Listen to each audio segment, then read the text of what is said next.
the world outside can wait. Nothing is being asked of you in this moment. Rain moves steadily in the background, a calm, familiar sound.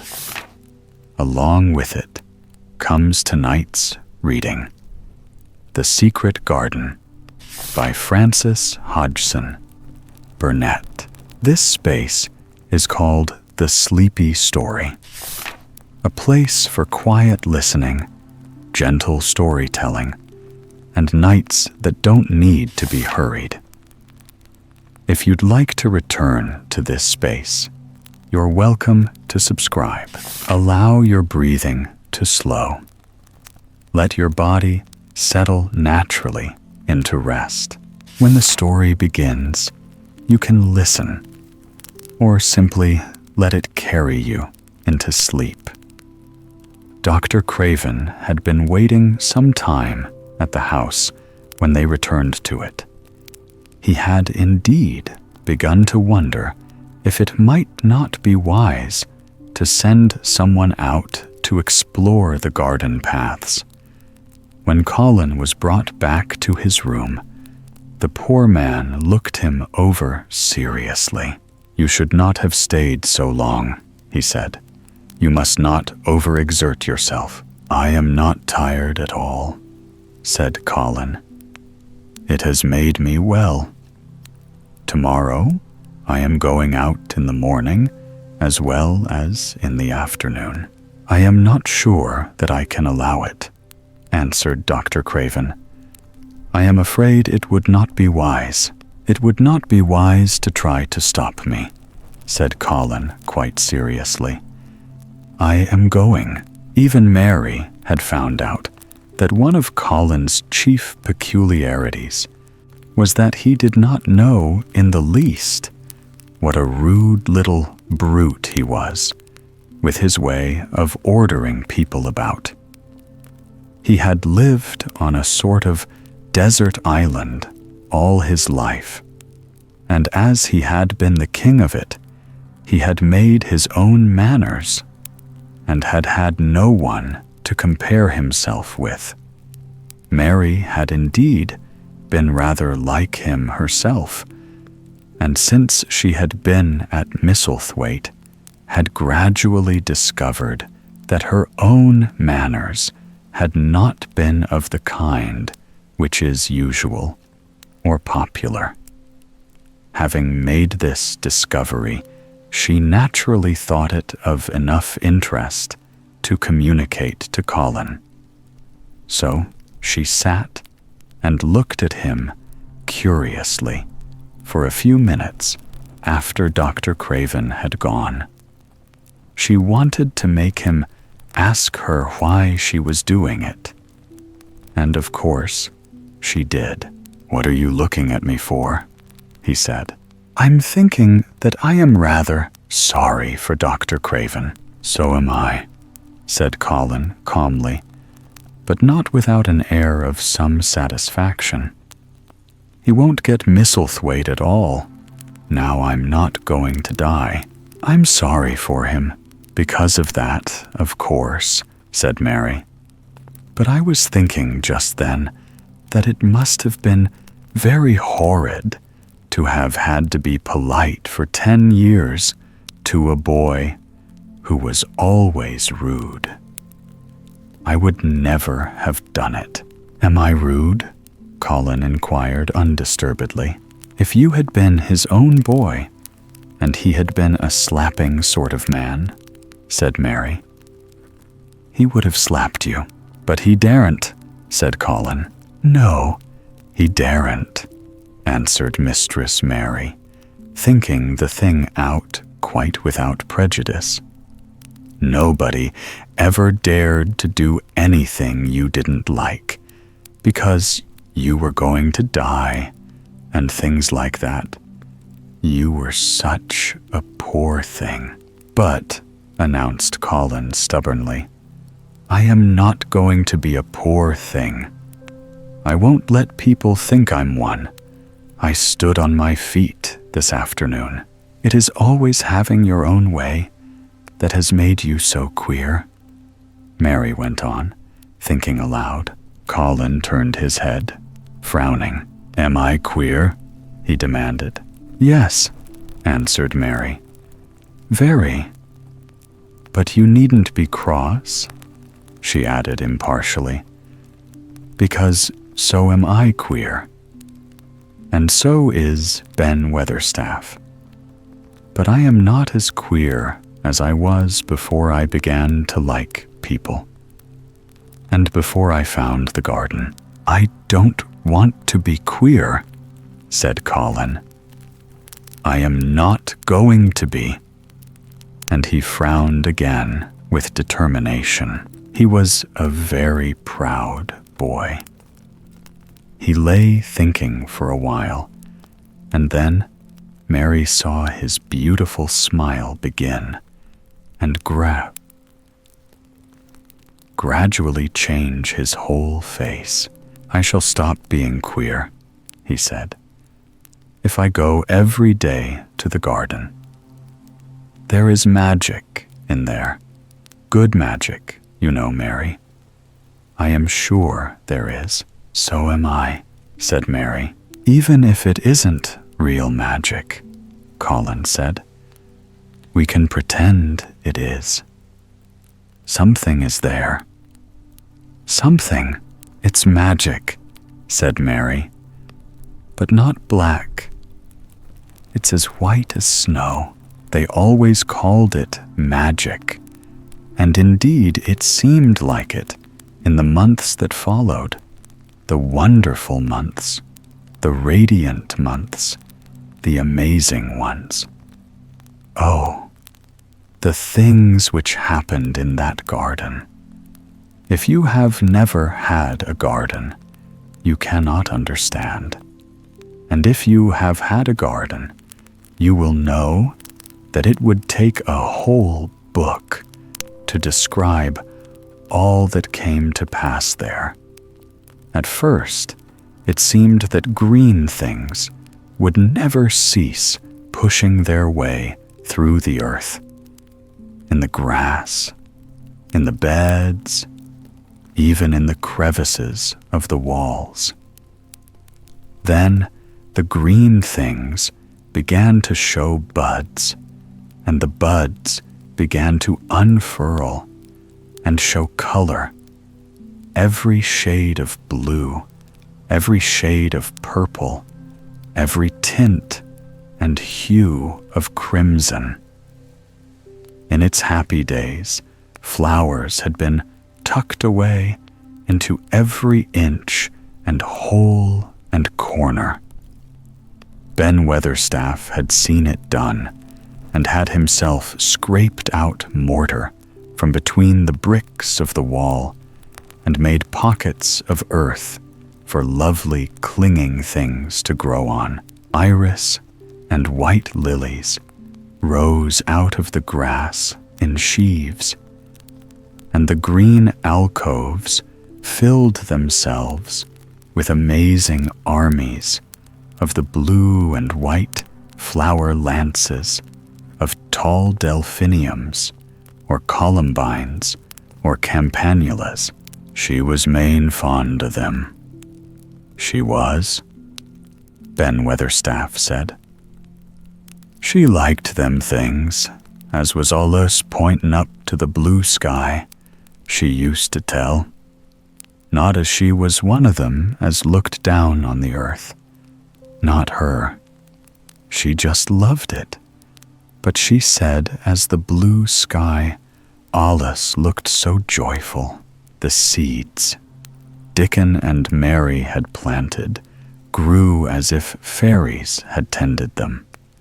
Satiny poppies of all tints danced in the breeze by the score, gaily defying flowers which had lived in the garden for years, and which, it might be confessed, seemed rather to wonder how such new people had got there. And the roses, rising out of the grass, tangled round the sundial, wreathing the tree trunks and hanging from their branches, climbing up the walls, and spreading over them with long garlands falling in cascades. They came alive day by day, hour by hour, fair, fresh leaves, and buds, tiny at first, but swelling and working magic until they burst and uncurled into cups of scent, delicately spilling themselves over their brims and filling the garden air. Colin saw it all, watching each change as it took place. Every morning he was brought out, and every hour of each day, when it didn't rain, he spent in the garden. Even gray days pleased him. He would lie on the grass, watching things growing, he said. If you watched long enough, he declared, you could see buds unsheath themselves. Also, you could make the acquaintance of strange, busy insect things running about on various unknown but evidently serious errands, sometimes carrying tiny scraps of straw or feather or food, or climbing blades of grass as if they were trees from whose tops one could look out to explore the country.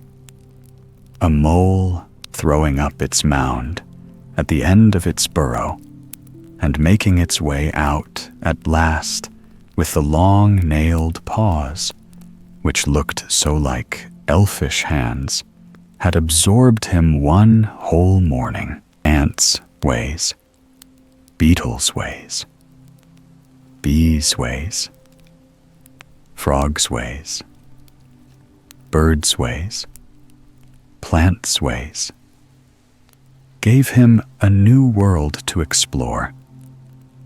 And when Dickon revealed them all, and added Frances' ways, otters' ways, ferrets' ways, squirrels' ways, and trout, and water rats, and badgers' ways, there was no end to the things to talk about and think over, and this was not the half of the magic.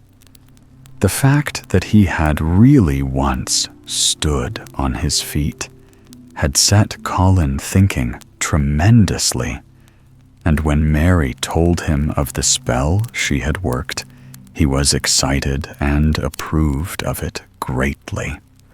He talked of it constantly. Of course, there must be lots of magic in the world, he said wisely one day. But people don't know what it is like or how to make it. Perhaps the beginning is just to say, nice things are going to happen until you make them happen. I am going to try and experiment. The next morning, when they went to the secret garden, he sent at once for Ben Weatherstaff. Ben came as quickly as he could and found the Rajah standing on his feet under a tree and looking very grand, but also very beautifully smiling. "Good morning, Ben Weatherstaff," he said. "I want you and Dickon and Miss Mary to stand in a row and listen to me, because I am going to tell you something very important." Aye, sir," answered Ben Weatherstaff, touching his forehead. One of the long-concealed charms of Ben Weatherstaff was that in his boyhood he had once run away to sea and had made voyages, so he could reply like a sailor.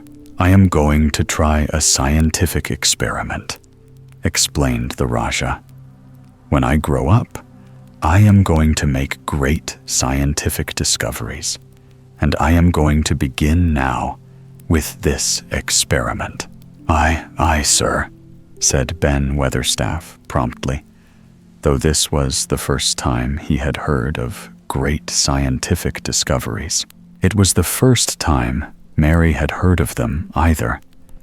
But even at this stage, she had begun to realize that, queer as he was, Colin had read about a great many singular things and was somehow a very convincing sort of boy. When he held up his head and fixed his strange eyes on you, it seemed as if you believed him, almost in spite of yourself, though he was only 10 years old, going on 11. At this moment, he was especially convincing because he suddenly felt the fascination of actually making a sort of speech like a grown-up person.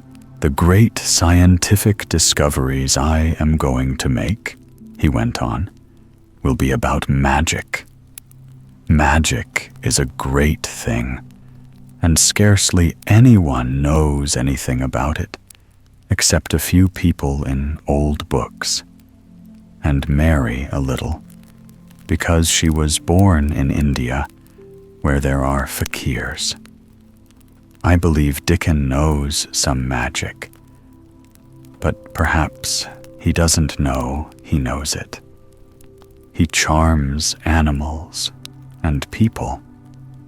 I would never have let him come to see me if he had not been an animal charmer, which is a boy charmer too, because a boy is an animal.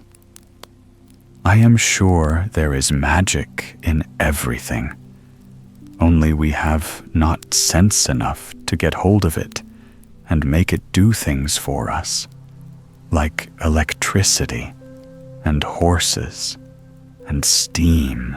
This sounded so imposing that Ben Weatherstaff became quite excited and really could not keep still. Aye, sir," he said, and he began to stand up quite straight. "When Mary found this garden, it looked quite dead," the orator proceeded. "Then something began pushing things up out of the soil and making things out of nothing. One day, things weren't there, and another they were. I had never watched things before, and it made me feel very curious. Scientific people are always curious, and I am going to be scientific. I keep saying to myself, what is it? What is it? It's something. It can't be nothing. I don't know its name, so I call it magic. I have never seen the sun rise, but Mary and Dickon have, and from what they tell me, I am sure that is magic too. Something pushes it up and draws it. Sometimes, since I've been in the garden, I've looked up through the trees at the sky, and I have had a strange feeling of being happy, as if something were pushing and drawing in my chest and making me breathe fast. Magic is always pushing and drawing and making things out of nothing. Everything is made out of magic. Leaves and trees, flowers and birds, badgers and foxes, and squirrels and people. So it must be all around us, in this garden, in all the places. The magic in this garden has made me stand up and know I am going to live to be a man. I am going to make the scientific experiment of trying to get some and put it in myself and make it push and draw me and make me strong. I don't know how to do it, but I think that if you keep thinking about it and calling it, perhaps it will come. Perhaps that is the first baby way to get it.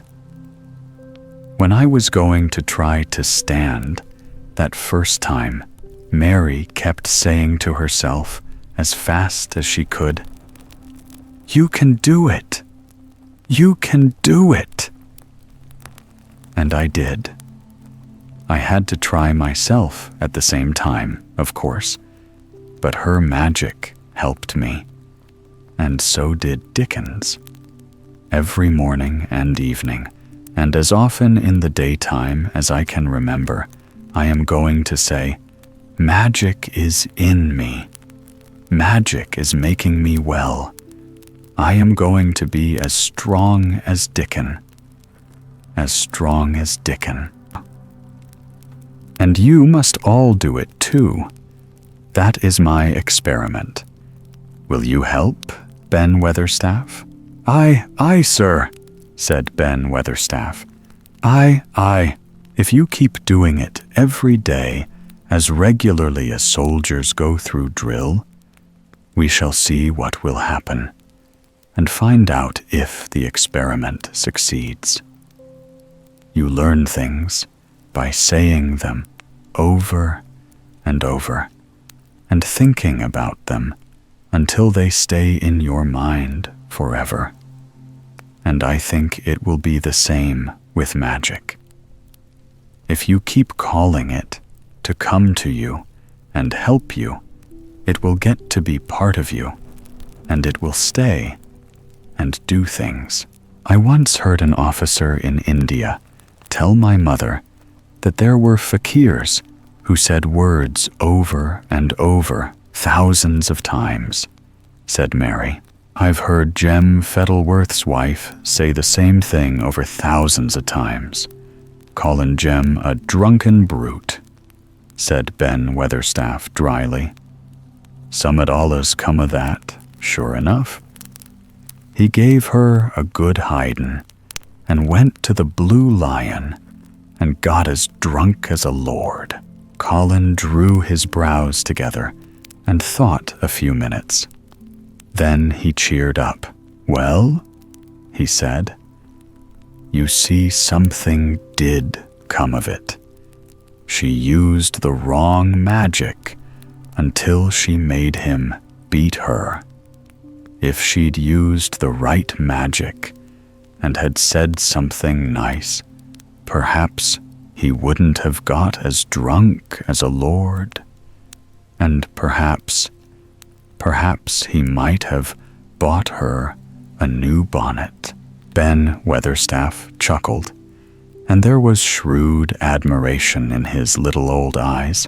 "Thou'rt a clever lad, as well as a straight-legged one, Master Colin," he said. "Next time I see Bess Fettleworth, I'll give her a bit of a hint of what magic will do for her. She'd be rare and pleased if the Cinetific experiment worked, and so 'ud Jem." Dickon had stood listening to the lecture, his round eyes shining with curious delight.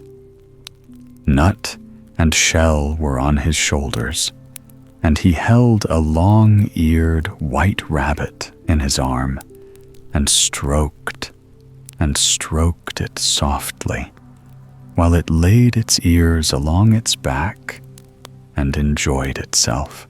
"Do you think the experiment will work?"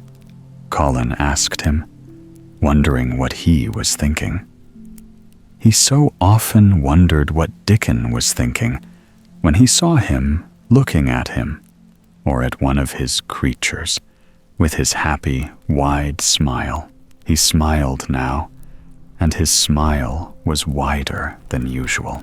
"Aye," he answered. "That I do. It'll work, same as the seeds do when the sun shines on 'em. It'll work for sure.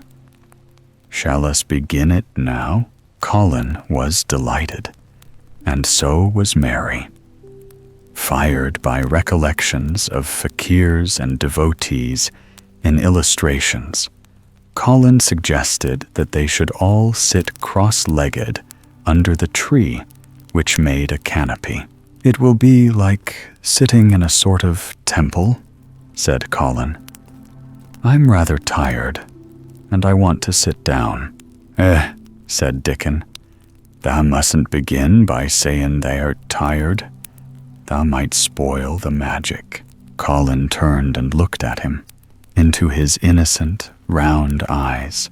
"That's true," he said slowly. "I must only think of the magic." It all seemed most majestic and mysterious when they sat down in their circle. Ben Weatherstaff felt as if he had somehow been led into appearing at a prayer meeting. Ordinarily, he was very fixed in being what he called Agan prayer meetings. But this being the Raja's affair, he did not resent it, and was indeed inclined to be gratified at being called upon to assist. Mistress Mary felt solemnly enraptured. Dickon held his rabbit in his arm, and perhaps he made some charmer's signal no one heard. For when he sat down, cross-legged like the rest, the crow, the fox, the squirrels, and the lamb slowly drew near and made part of the circle, settling each into a place of rest as if of their own desire. "The creatures have come," said Colin gravely. "They want to help us." Colin really looked quite beautiful, Mary thought. He held his head high as if he felt like a sort of priest, and his strange eyes had a wonderful look in them. The light shone on him through the tree canopy. "Now we will begin," he said. "Shall we sway backward and forward, Mary, as if we were dervishes?" "I canna do no swayin' back'ard and for'ard," said Ben Weatherstaff. "I've got the rheumatics. The magic will take them away," said Colin in a high priest tone. "But we won't sway until it has done it. We will only chant." "I canna do no chantin'," said Ben Weatherstaff a trifle testily. "They turned me out of the church choir the only time I ever tried it." No one smiled. They were all too much in earnest. Colin's face was not even crossed by a shadow. He was thinking only of the magic. "Then I will chant," he said. And he began, looking like a strange boy spirit. "The sun is shining. The sun is shining. That is the magic. The flowers are growing. The roots are stirring. That is the magic. Being alive is the magic. Being strong is the magic. The magic is in me. The magic is in me. It is in me. It is in me. It's in every one of us.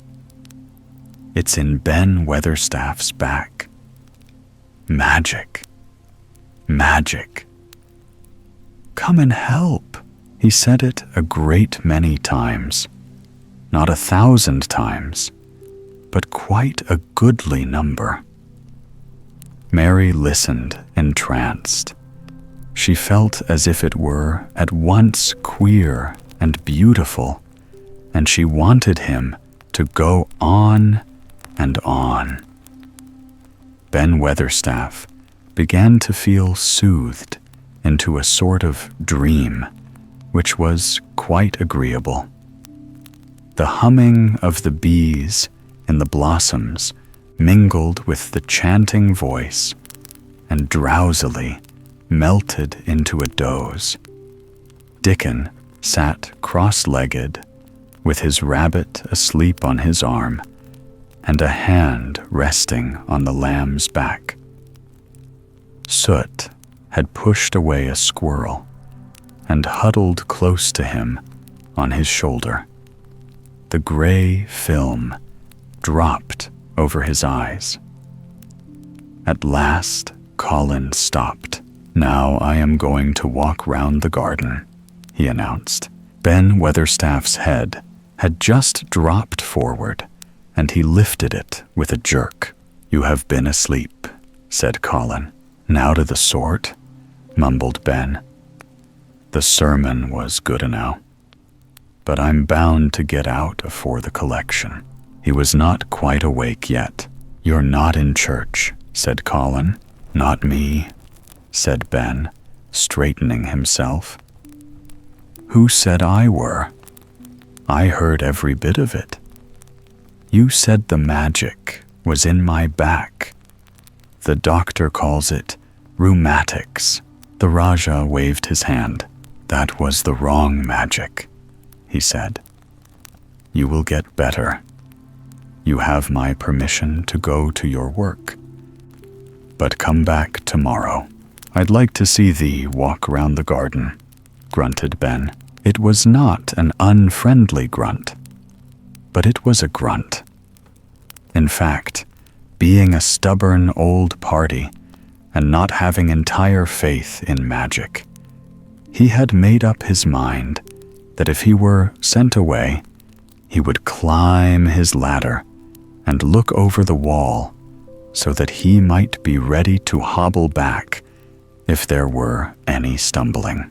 The Rajah did not object to his staying, and so the procession was formed. It really did look like a procession. Colin was at its head, with Dickon on one side and Mary on the other. Ben Weatherstaff walked behind, and the creatures trailed after them, the lamb and the fox cub keeping close to Dickon, the white rabbit hopping along or stopping to nibble, and Soot following with the solemnity of a person who felt himself in charge. It was a procession which moved slowly, but with dignity. Every few yards, it stopped to rest.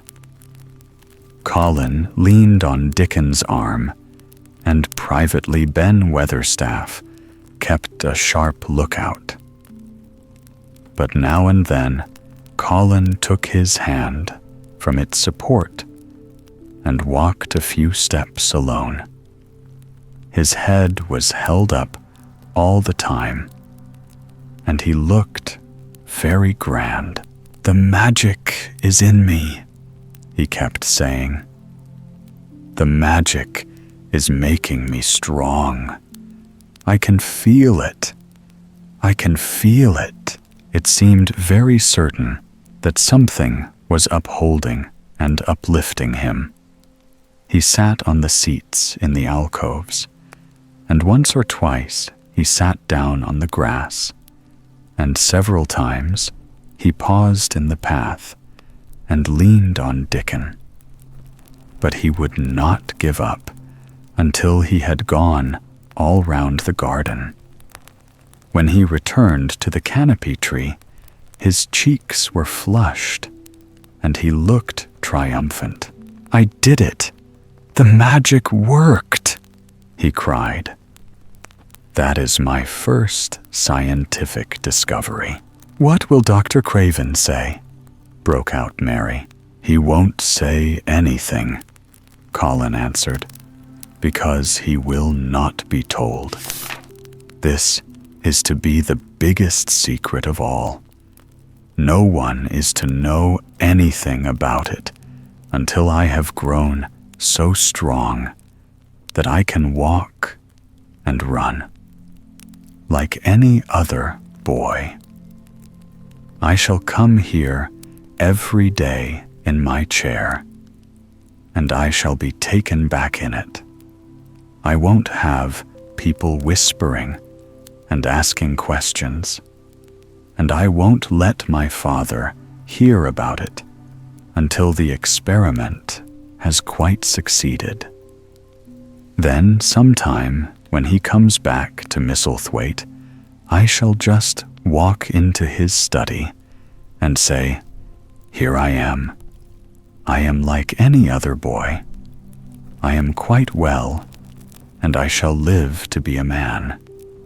It has been done by a scientific experiment." "He will think he is in a dream," cried Mary. "He won't believe his eyes." Colin flushed triumphantly. He had made himself believe that he was going to get well, which was really more than half the battle, if he had been aware of it. And the thought, which stimulated him more than any other, was this imagining what his father would look like when he saw that he had a son who was as straight and strong as other fathers' sons. One of his darkest miseries in the unhealthy, morbid past days had been his hatred of being a sickly, weak-backed boy whose father was afraid to look at him. "He'll be obliged to believe them," he said. "One of the things I am going to do after the magic works, and before I begin to make scientific discoveries, is to be an athlete." "We shall have thee taken to boxin' in a week or so," said Ben Weatherstaff. "Thou'lt end wi' winnin' the belt and bein' champion prize fighter of all England." Colin fixed his eyes on him sternly. "Weatherstaff," he said, "that is disrespectful. You must not take liberties because you are in the secret. However much the magic works, I shall not be a prize fighter. I shall be a scientific discoverer." "Ax pardon?" "Ax pardon, sir," answered Ben, touching his forehead in salute. "I ought to have seed it wasn't a jokin' matter." But his eyes twinkled, and secretly he was immensely pleased. He really did not mind being snubbed, since the snubbing meant that the lad was gaining strength and spirit. The secret garden was not the only one Dickon worked in. Round the cottage on the moor, there was a piece of ground enclosed by a low wall of rough stones. Early in the morning, and late in the fading twilight, and on all the days Colin and Mary did not see him, Dickon worked there, planting or tending potatoes and cabbages, turnips and carrots and herbs for his mother. In the company of his creatures, he did wonders there and was never tired of doing them, it seemed.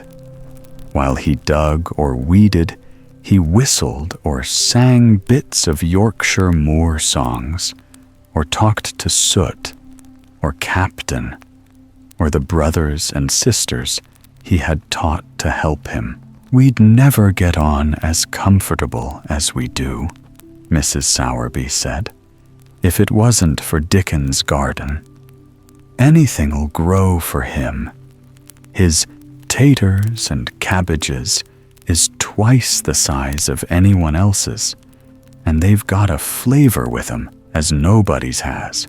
When she found a moment to spare, she liked to go out and talk to him. After supper, there was still a long, clear twilight to work in, and that was her quiet time. She could sit upon the low, rough wall and look on and hear stories of the day. She loved this time. There were not only vegetables in this garden. Dickon had bought penny packages of flower seeds now and then, and sown bright, sweet-scented things among gooseberry bushes and even cabbages, and he grew borders of mignonette and pinks and pansies and things whose seeds he could save year after year, or whose roots would bloom each spring and spread in time into fine clumps. The low wall was one of the prettiest things in Yorkshire, because he had tucked moorland foxglove and ferns and rock cress and hedgerow flowers into every crevice, until only here and there glimpses of the stones were to be seen. "All a chap's got to do to make 'em thrive, Mother," he would say, "is to be friends with 'em, for sure. They're just like the creatures. If they're thirsty, give 'em drink, and if they're hungry, give 'em a bit of food. They want to live same as we do. If they died, I should feel as if I'd been a bad lad and somehow treated them heartless." It was in these twilight hours that Mrs. Sowerby heard of all that happened at Misselthwaite Manor. At first, she was only told that Mr. Colin had taken a fancy to going out into the grounds with Miss Mary, and that it was doing him good. But it was not long before it was agreed between the two children that Dickon's mother might come into the secret. Somehow, it was not doubted that she was safe for sure. So one beautiful, still evening, Dickon told the whole story, with all the thrilling details of the buried key and the robin and the gray haze, which had seemed like deadness, and the secret Mistress Mary had planned never to reveal. The coming of Dickon, and how it had been told to him, the doubt of Mr. Colin, and the final drama of his introduction to the hidden domain, combined with the incident of Ben Weatherstaff's angry face peering over the wall, and Mr. Colin's sudden indignant strength, made Mrs. Sowerby's nice-looking face quite change color several times. "My word," she said. "It was a good thing that little lass came to the manor. It's been the makin' o' her and the savin' o' him, standin' on his feet, and us all thinkin' he was a poor half-witted lad with not a straight bone in him." She asked a great many questions, and her blue eyes were full of deep thinking. "What do they make of it at the manor, him being so well and cheerful and never complainin'?" she inquired. "They don't know what to make of it," answered Dickon. "Every day as comes round, his face looks different. It's fillin' out, and doesn't look so sharp, and the waxy color is goin'. But he has to do his bit of complainin'," with a highly entertained grin. "What for, a mercy's name?" asked Mrs. Sowerby. Dickon chuckled. "He does it to keep them from guessin' what's happened. If the doctor knew he'd found out he could stand on his feet, he'd likely write and tell Mester Craven." Master Collins saving the secret to tell himself. He's going to practice his magic on his legs every day till his father comes back, and then he's going to march into his room and show him he's as straight as other lads. But him and Miss Mary thinks it's best plan to do a bit of groaning and fretting now and then to throw folk off the scent. Mrs. Sowerby was laughing a low, comfortable laugh long before he had finished his last sentence. She said, that pair's enjoying theirselves, I'll warrant. They'll get a good bit of actin' out of it, and there's nothing children likes as much as play actin'. Let's hear what they do, Dickon, lad. Dickon stopped weeding and sat up on his heels to tell her. His eyes were twinkling with fun. Mr. Colin is carried down to his chair every time he goes out, he explained. And he flies out at John, the footman, for not carrying him careful enough. He makes himself as helpless looking as he can and never lifts his head until we're out of sight of the house. And he grunts and frets a good bit when he's being settled into his chair.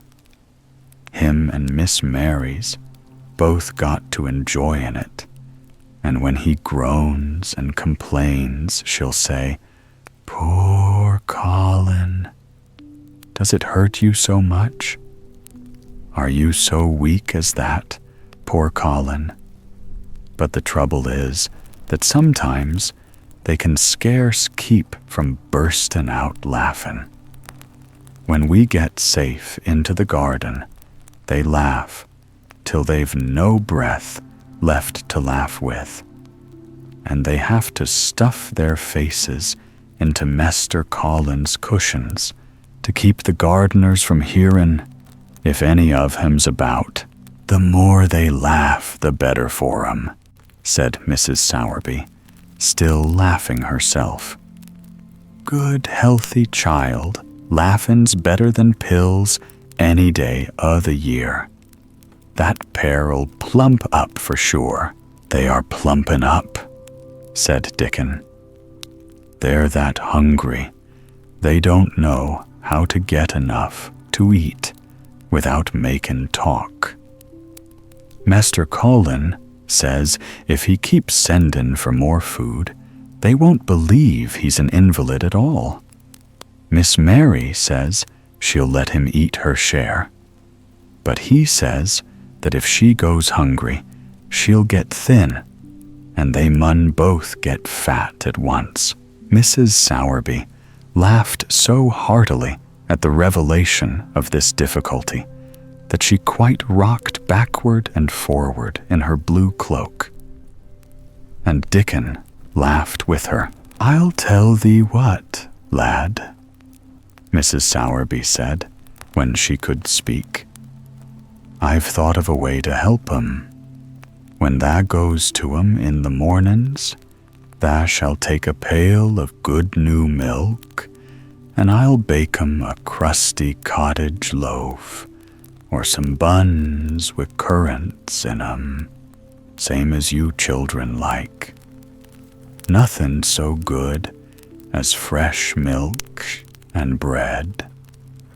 Then they could take off the edge of their hunger while they were in their garden, and the fine food they get indoors 'ud polish off the corners. Mother, said Dickon admiringly, what a wonder thou art.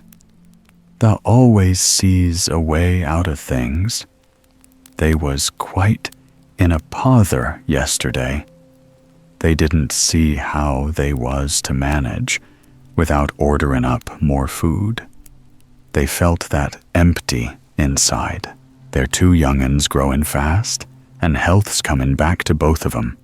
Children like that feels like young wolves, and food's flesh and blood to 'em," said Mrs. Sowerby. Then she smiled Dickens' own curving smile. "Eh, but they're enjoyin' theirselves for sure," she said. She was quite right. The comfortable, wonderful mother creature, and she had never been more so than when she said their play actin' would be their joy. Colin and Mary found it one of their most thrilling sources of entertainment. The idea of protecting themselves from suspicion had been unconsciously suggested to them, first by the puzzled nurse, and then by Dr. Craven himself. "Your appetite is improving very much, Master Colin," the nurse had said one day. "You used to eat nothing, and so many things disagreed with you." "Nothing disagrees with me now," replied Colin. And then, seeing the nurse looking at him curiously, he suddenly remembered that perhaps he ought not to appear too well just yet. "At least things don't so often disagree with me. It's the fresh air."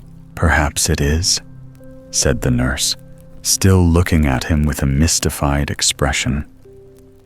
"But I must talk to Dr. Craven about it." "How she stared at you," said Mary when she went away, as if she thought there must be something to find out. "I won't have her finding out things," said Colin. "No one must begin to find out yet." When Dr. Craven came that morning, he seemed puzzled also. He asked a number of questions, to Colin's great annoyance. "You stay out in the garden a great deal," he suggested. "Where do you go?" Colin put on his favorite air of dignified indifference to opinion. "I will not let anyone know where I go," he answered. "I go to a place I like. Everyone has orders to keep out of the way. I won't be watched and stared at. You know that. You seem to be out all day, but I do not think it has done you harm." "I do not think so. The nurse says that you eat much more than you have ever done before."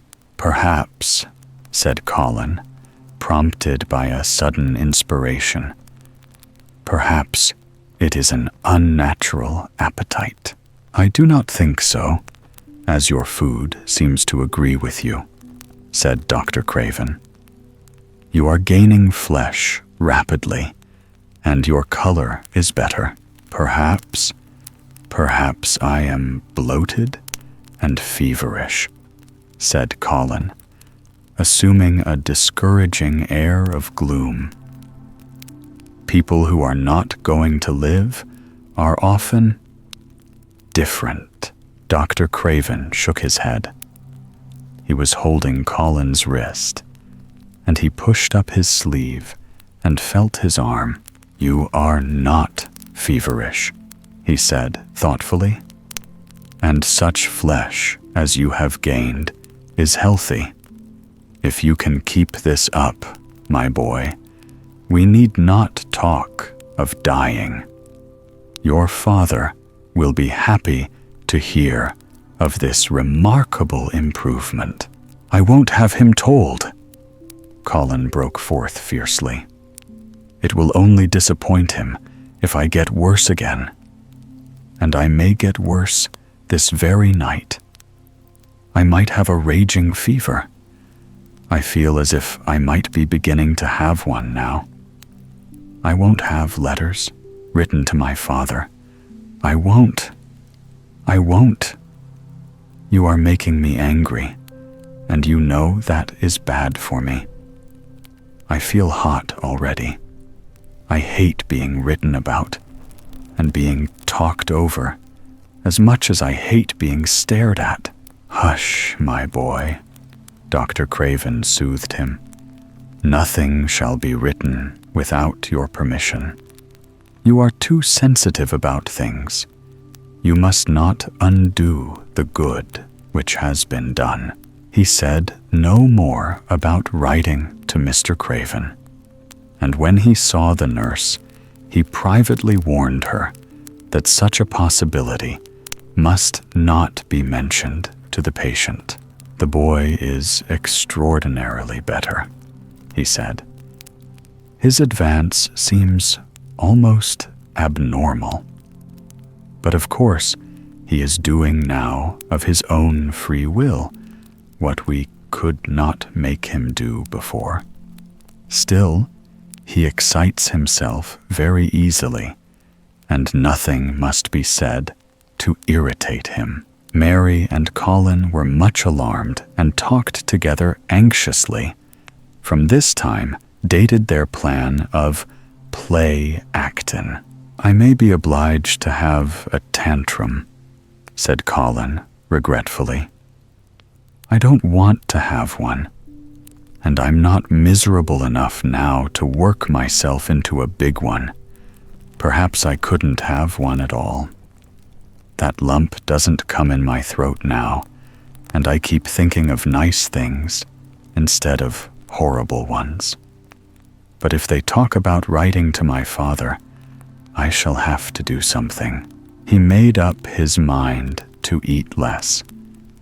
But unfortunately, it was not possible to carry out this brilliant idea when he wakened each morning with an amazing appetite, and the table near his sofa was set with a breakfast of homemade bread and fresh butter, snow-white eggs, raspberry jam, and clotted cream. Mary always breakfasted with him, and when they found themselves at the table, particularly if there were delicate slices of sizzling ham, sending forth tempting odors from under a hot silver cover, they would look into each other's eyes in desperation. I think we shall have to eat it all this morning, Mary, Colin always ended by saying. We can send away some of the lunch and a great deal of the dinner, but they never found they could send away anything, and the highly polished condition of the empty plates returned to the pantry awakened much comment. I do wish, Colin would say also, I do wish the slices of ham were thicker, and one muffin each is not enough for anyone. It's enough for a person who is going to die, answered Mary when first she heard this. But it's not enough for a person who is going to live. I sometimes feel as if I could eat 3 when those nice fresh heather and gorse smells from the moor come pouring in at the open window. The morning that Dickon, after they had been enjoying themselves in the garden for about 2 hours, went behind a big rose bush and brought forth 2 tin pails, and revealed that one was full of rich new milk with cream on the top of it, and that the other held cottage-made currant buns folded in a clean blue and white napkin. Buns so carefully tucked in that they were still hot. There was a riot of surprised joyfulness. What a wonderful thing for Mrs. Sowerby to think of. What a kind, clever woman she must be. How good the buns were. And what delicious fresh milk. Magic is in her just as it is in Dickon, said Colin. It makes her think of ways to do things, nice things. She is a magic person. Tell her we are grateful, Dickon. Extremely grateful. He was given to using rather grown-up phrases at times. He enjoyed them. He liked this so much that he improved upon it. Tell her she has been most bounteous, and our gratitude is extreme. And then, forgetting his grandeur, he fell to and stuffed himself with buns and drank milk out of the pail in copious draughts, in the manner of any hungry little boy who had been taking unusual exercise and breathing in moorland air, and whose breakfast was more than 2 hours behind him. This was the beginning of many agreeable incidents of the same kind. They actually awoke to the fact that as Mrs. Sowerby had 14 people to provide food for, she might not have enough to satisfy 2 extra appetites every day. So they asked her to let them send some of their shillings to buy things. Dickon made the stimulating discovery that in the wood in the park outside the garden, where Mary had first found him, piping to the wild creatures, there was a deep little hollow where you could build a sort of tiny oven with stones and roast potatoes and eggs in it. Roasted eggs were a previously unknown luxury, and very hot potatoes, with salt and fresh butter in them, were fit for a woodland king, besides being deliciously satisfying. You could buy both potato and eggs, and eat as many as you liked, without feeling as if you were taking food out of the mouths of 14 people every beautiful morning. The magic was worked by the mystic circle under the plum tree, which provided a canopy of thickening green leaves after its brief blossom time was ended. After the ceremony, Colin always took his walking exercise, and throughout the day, he exercised his newly found power at intervals. Each day, he grew stronger and could walk more steadily and cover more ground. And each day, his belief in the magic grew stronger, as well it might. He tried one experiment after another as he felt himself gaining strength, and it was Dickon who showed him the best things of all. "Yesterday," he said one morning after an absence, "I went to Thwaite for Mother, and near the Blue Cow Inn I seed Bob Haworth. He's the strongest chap on the moor. He's the champion wrestler, and he can jump higher than any other chap and throw the hammer farther. He's gone all the way to Scotland for the sports some years. He's knowed me ever since I was a little un, and he's a friendly sort, and I axed him some questions. The gentry calls him a athlete, and I thought of thee, Mester Colin, and I says, 'How did thou make thy muscles stick out that way, Bob? Did thou do anything extra to make thyself so strong?' And he says, 'Well, yes, lad, I did. A strong man in a show that came to Thwaite once showed me how to exercise my arms and legs and every muscle in my body.' And I says, 'Could a delicate chap make himself stronger with 'em, Bob?' And he laughed and says, 'Art thou the delicate chap?' And I says, 'No, but I knows a young gentleman that's gettin' well of a long illness, and I wish I knowed some of them tricks to tell him about. I didn't say no names, and he didn't ask none. He's friendly, same as I said, and he stood up and showed me good-natured like, and I imitated what he did till I knowed it by heart. Colin had been listening excitedly. "Can you show me?" he cried. "Will you?" "Aye, to be sure," Dickon answered, getting up. "But he says thou mun do 'em gentle at first, and be careful not to tire thysel. Rest in between times, and take deep breaths, and don't overdo." "I'll be careful," said Colin. "Show me. Show me."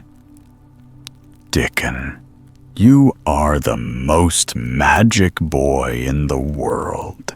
Dickon stood up on the grass and slowly went through a carefully practical but simple series of muscle exercises. Colin watched them with widening eyes. He could do a few while he was sitting down. Presently, he did a few gently, while he stood upon his already steadied feet. Mary began to do them also. Soot, who was watching the performance, became much disturbed, and left his branch and hopped about restlessly, because he could not do them too. From that time, the exercises were part of the day's duties as much as the magic was. It became possible for both Colin and Mary to do more of them each time they tried, and such appetites were the results that but for the basket Dickon put down behind the bush each morning when he arrived, they would have been lost. But the little oven in the hollow and Mrs. Sowerby's bounties were so satisfying that Mrs. Medlock and the nurse and Dr. Craven became mystified again. You can trifle with your breakfast and seem to disdain your dinner if you are full to the brim with roasted eggs and potatoes and richly frothed new milk and oat cakes and buns and heather honey and clotted cream. "They are eating next to nothing," said the nurse. "They'll die of starvation if they can't be persuaded to take some nourishment. And yet, see how they look." "Look!" exclaimed Mrs. Medlock indignantly. I'm moithered to death with them. They're a pair of young Satans, bursting their jackets one day, and the next turning up their noses at the best meals cook can tempt them with. Not a mouthful of that lovely young fowl and bread sauce did they set a fork into yesterday, and the poor woman fair invented a pudding for them, and back it sent. She almost cried. She's afraid she'll be blamed if they starve themselves into their graves. Dr. Craven came and looked at Colin long and carefully. He wore an extremely worried expression when the nurse talked with him, and showed him the almost untouched tray of breakfast she had saved for him to look at. But it was even more worried when he sat down by Colin's sofa and examined him. He had been called to London on business and had not seen the boy for nearly 2 weeks. When young things begin to gain health, they gain it rapidly. The waxen tinge had left. Colin's skin and a warm rose showed through it. His beautiful eyes were clear, and the hollows under them, and in his cheeks and temples, had filled out. His once dark, heavy locks had begun to look as if they sprang healthily from his forehead and were soft and warm with life. His lips were fuller and of a normal color. In fact, as an imitation of a boy who was a confirmed invalid, he was a disgraceful sight. Dr. Craven held his chin in his hand and thought him over. "I am sorry to hear that you do not eat anything," he said. "That will not do. You will lose all you have gained, and you have gained amazingly. You ate so well a short time ago." "I told you it was an unnatural appetite," answered Colin. Mary was sitting on her stool nearby, and she suddenly made a very queer sound, which she tried so violently to repress that she ended by almost choking.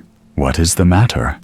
said Dr. Craven, turning to look at her. Mary became quite severe in her manner. "It was something between a sneeze and a cough," she replied with reproachful dignity, "and it got into my throat. But," she said afterward to Colin, "I couldn't stop myself. It just burst out, because all at once I couldn't help remembering that last big potato you ate, and the way your mouth stretched when you bit through that thick, lovely crust with jam and clotted cream on it. Is there any way in which those children can get food secretly?" Dr. Craven inquired of Mrs. Medlock. "There's no way, unless they dig it out of the earth or pick it off the trees," Mrs. Medlock answered. "They stay out in the grounds all day and see no one but each other. And if they want anything different to eat from what's sent up to them, they need only ask for it." "Well," said Dr. Craven, "so long as a going without food agrees with them, we need not disturb ourselves. The boy is a new creature, so is the girl," said Mrs. Medlock. "She's begun to be downright pretty since she's filled out and lost her ugly little sour look.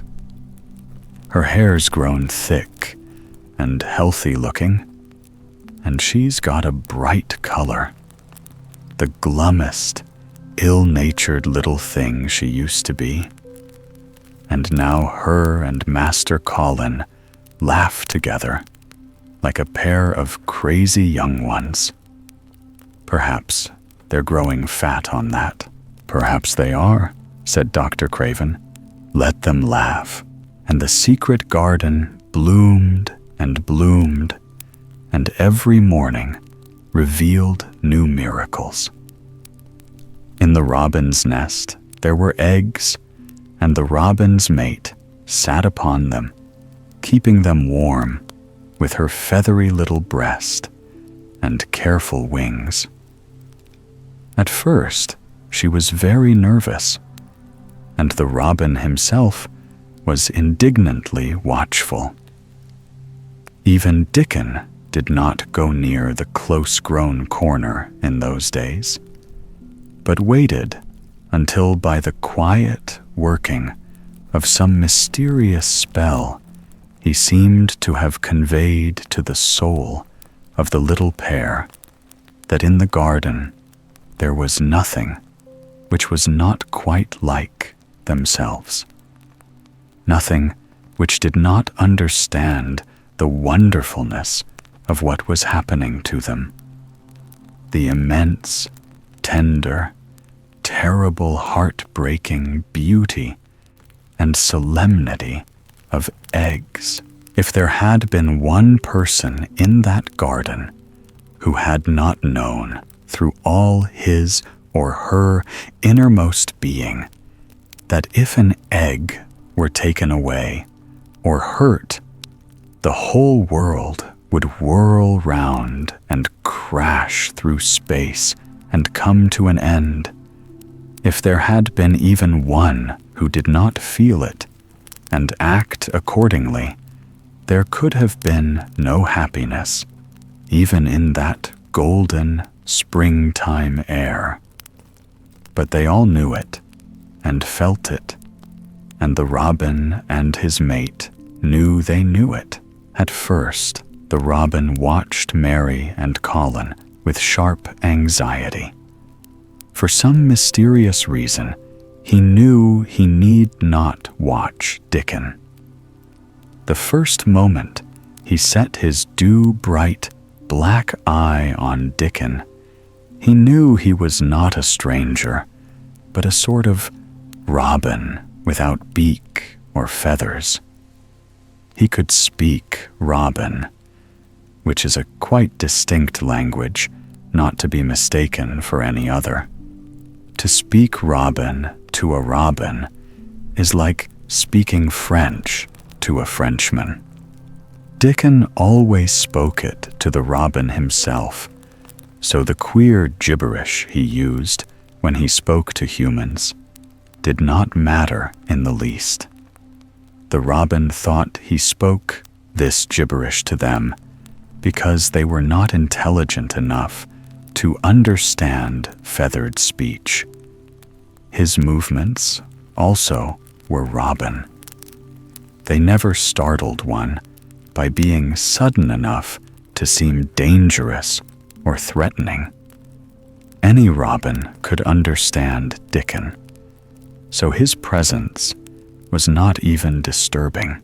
But at the outset, it seemed necessary to be on guard against the other two.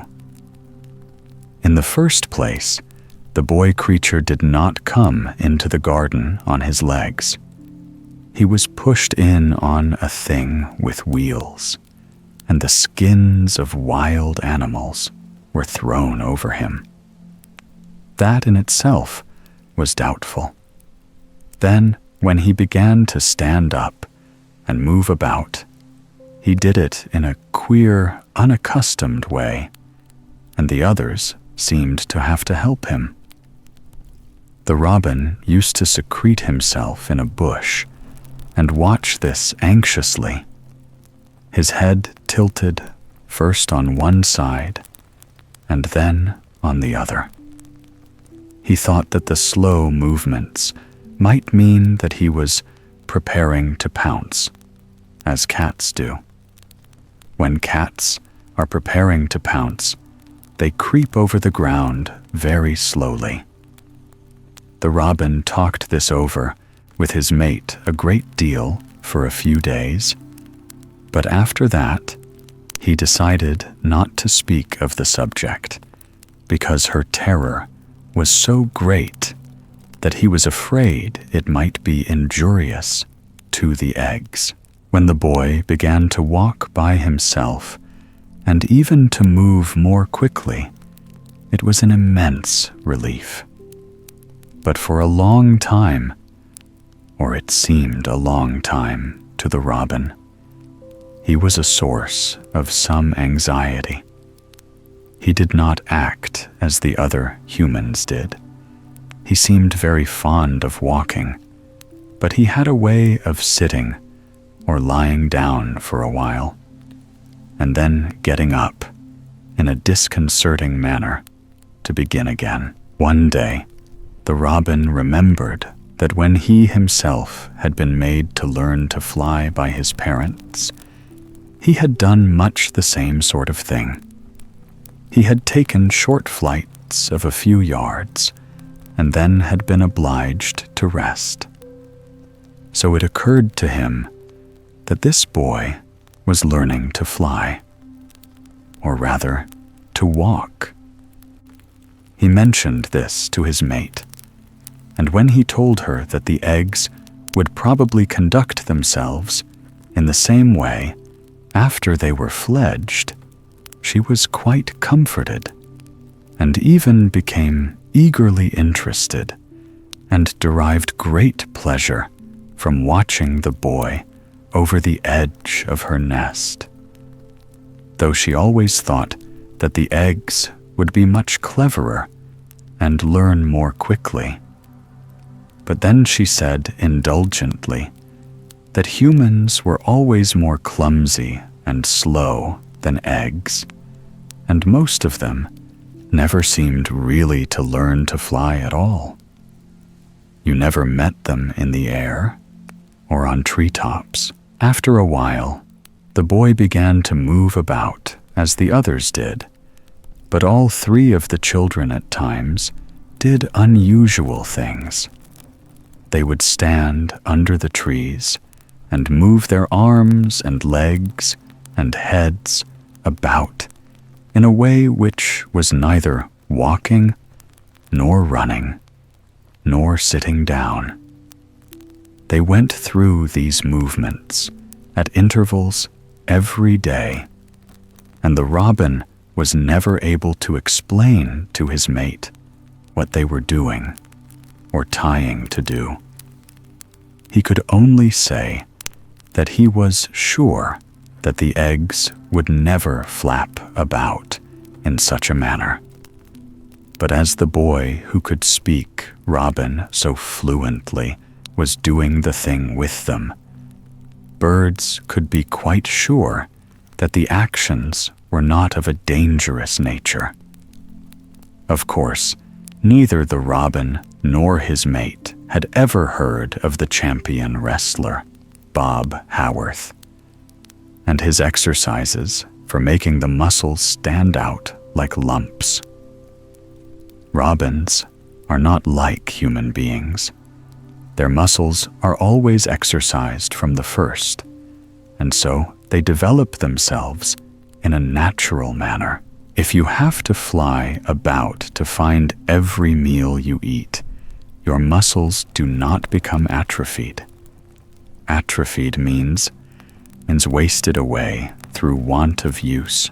When the boy was walking and running about and digging and weeding like the others, the nest in the corner was brooded over by a great peace and content. Fears for the eggs became things of the past. Knowing that your eggs were as safe as if they were locked in a bank vault, and the fact that you could watch so many curious things going on made setting a most entertaining occupation. On wet days, the egg's mother sometimes felt even a little dull, because the children did not come into the garden. But even on wet days, it could not be said that Mary and Colin were dull. One morning, when the rain streamed down unceasingly, and Colin was beginning to feel a little restive, as he was obliged to remain on his sofa because it was not safe to get up and walk about, Mary had an inspiration. "Now that I am a real boy," Colin had said, "my legs and arms and all my body are so full of magic that I can't keep them still. They want to be doing things all the time.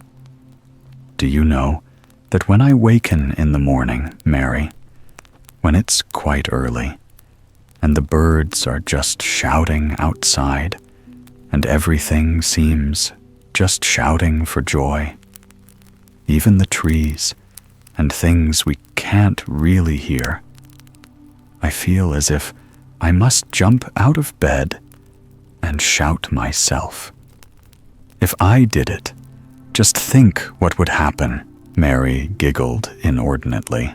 "The nurse would come running, and Mrs. Medlock would come running, and they would be sure you had gone crazy, and they'd send for the doctor, she said. Colin giggled himself. He could see how they would all look, how horrified by his outbreak, and how amazed to see him standing upright. "I wish my father would come home," he said. "I want to tell him myself. I'm always thinking about it. But we couldn't go on like this much longer. I can't stand lying still and pretending. And besides, I look too different. I wish it wasn't raining today." It was then Mistress Mary had her inspiration.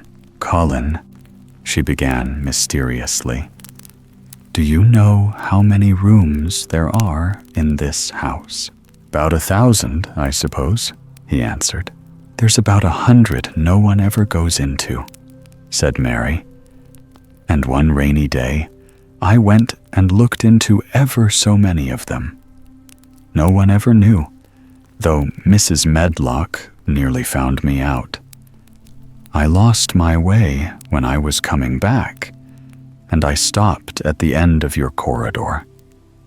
That was the second time I heard you crying." Colin started up on his sofa.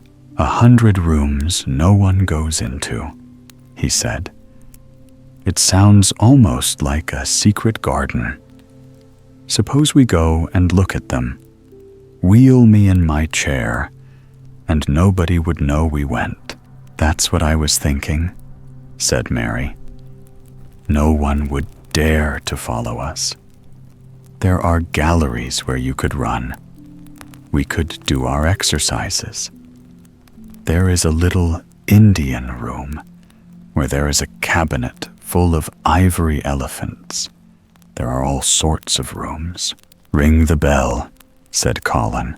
When the nurse came in, he gave his orders. "I want my chair," he said. "Miss Mary and I are going to look at the part of the house which is not used. John can push me as far as the picture gallery because there are some stairs. Then he must go away and leave us alone until I send for him again." Rainy days lost their terrors that morning. When the footman had wheeled the chair into the picture gallery and left the two together in obedience to orders, Colin and Mary looked at each other, delighted. As soon as Mary had made sure that John was really on his way back to his own quarters below stairs, Colin got out of his chair. "I am going to run from one end of the gallery to the other," he said. "And then I am going to jump, and then we will do Bob Howarth's exercises." And they did all these things, and many others. They looked at the portraits and found the plain little girl dressed in green brocade and holding the parrot on her finger. "All these," said Colin, "must be my relations. They lived a long time ago. That parrot one, I believe, is one of my great, great, great, great aunts. She looks rather like you, Mary. Not as you look now, but as you looked when you came here. Now you are a great deal fatter and better looking." "So are you," said Mary, and they both laughed. They went to the Indian room and amused themselves with the ivory elephants.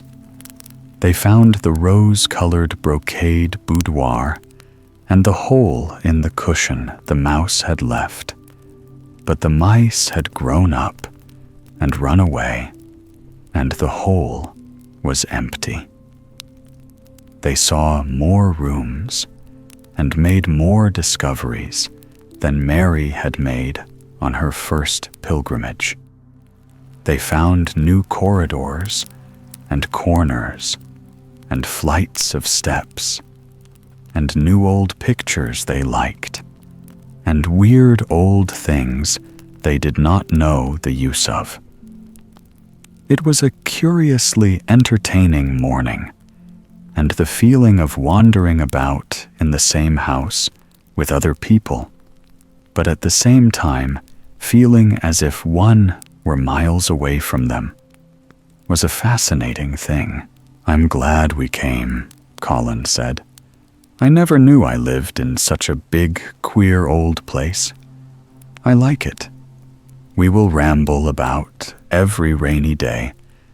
We shall always be finding new queer corners and things." That morning, they had found, among other things, such good appetites that when they returned to Colin's room, it was not possible to send the luncheon away untouched.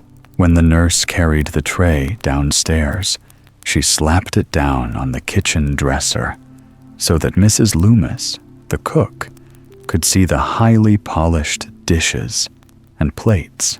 "Look at that," she said. "This is a house of mystery. And those two children are the greatest mysteries in it." "If they keep that up every day," said the strong young footman John, "there'd be small wonder that he weighs twice as much today as he did a month ago. I should have to give up my place in time for fear of doing my muscles an injury." That afternoon, Mary noticed that something new had happened in Colin's room. She had noticed it the day before, but had said nothing because she thought the change might have been made by chance. She said nothing today, but she sat and looked fixedly at the picture over the mantel. She could look at it because the curtain had been drawn aside. That was the change she noticed. "I know what you want me to tell you," said Colin, after she had stared a few minutes. "I always know when you want me to tell you something. You are wondering why the curtain is drawn back. I am going to keep it like that." "Why?" asked Mary. "Because it doesn't make me angry anymore to see her laughing. I wakened when it was bright moonlight 2 nights ago and felt as if the magic was filling the room and making everything so splendid that I couldn't lie still. I got up and looked out of the window. The room was quite light, and there was a patch of moonlight on the curtain, and somehow that made me go and pull the cord. She looked right down at me, as if she were laughing, because she was glad I was standing there. It made me like to look at her. I want to see her laughing like that all the time. I think she must have been a sort of magic person, perhaps." "You are so like her now," said Mary, "that sometimes I think perhaps you are her ghost made into a boy." That idea seemed to impress Colin. He thought it over, and then answered her slowly. "If I were her ghost, my father would be fond of me," he said. "Do you want him to be fond of you?" inquired Mary. "I used to hate it because he was not fond of me. If he grew fond of me, I think I should tell him about the magic. It might make him more cheerful." Their belief in the magic was an abiding thing. After the morning's incantations, Colin sometimes gave them magic lectures. "I like to do it," he explained, "because when I grow up and make great scientific discoveries, I shall be obliged to lecture about them. And so, this is practice. I can only give short lectures now, because I am very young. And besides, Ben Weatherstaff would feel as if he were in church, and he would go to sleep. "The best thing about lecturing," said Ben, "is that a chap can get up and say aught he pleases, and no other chap can answer him back. I wouldn't be agin lecturing a bit myself sometimes, but when Colin held forth under his tree, old Ben fixed devouring eyes on him and kept them there. He looked him over with critical affection. It was not so much the lecture which interested him as the legs which looked straighter and stronger each day, the boyish head which held itself up so well, the once sharp chin and hollow cheeks which had filled and rounded out, and the eyes which had begun to hold the light he remembered in another pair.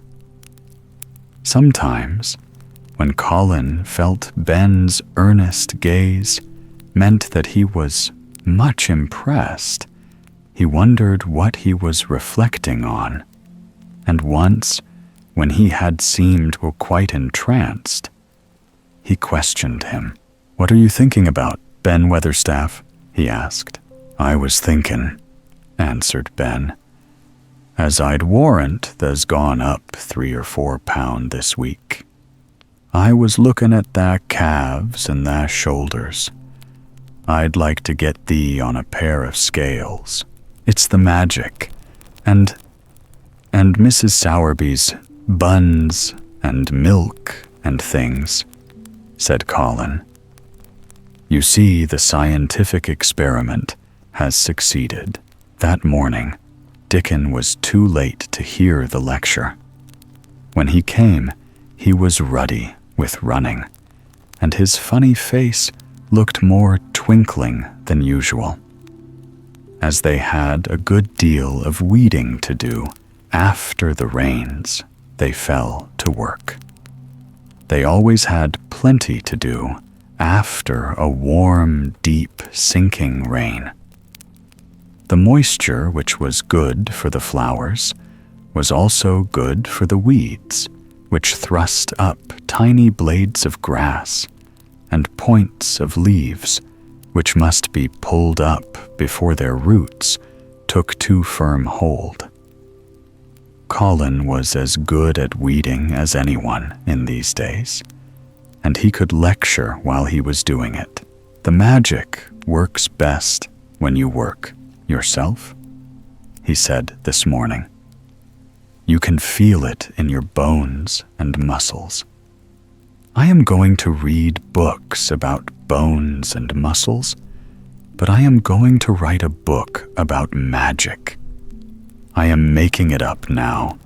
I keep finding out things." It was not very long after he had said this that he laid down his trowel and stood up on his feet. He had been silent for several minutes, and they had seen that he was thinking out lectures, as he often did. When he dropped his trowel and stood upright, it seemed to Mary and Dickon as if a sudden, strong thought had made him do it. He stretched himself out to his tallest height, and he threw out his arms exultantly. Color glowed in his face, and his strange eyes widened with joyfulness. All at once, he had realized something to the full. "Mary! Dickon!" he cried. "Just look at me!" They stopped their weeding and looked at him. "Do you remember that first morning you brought me in here?" he demanded.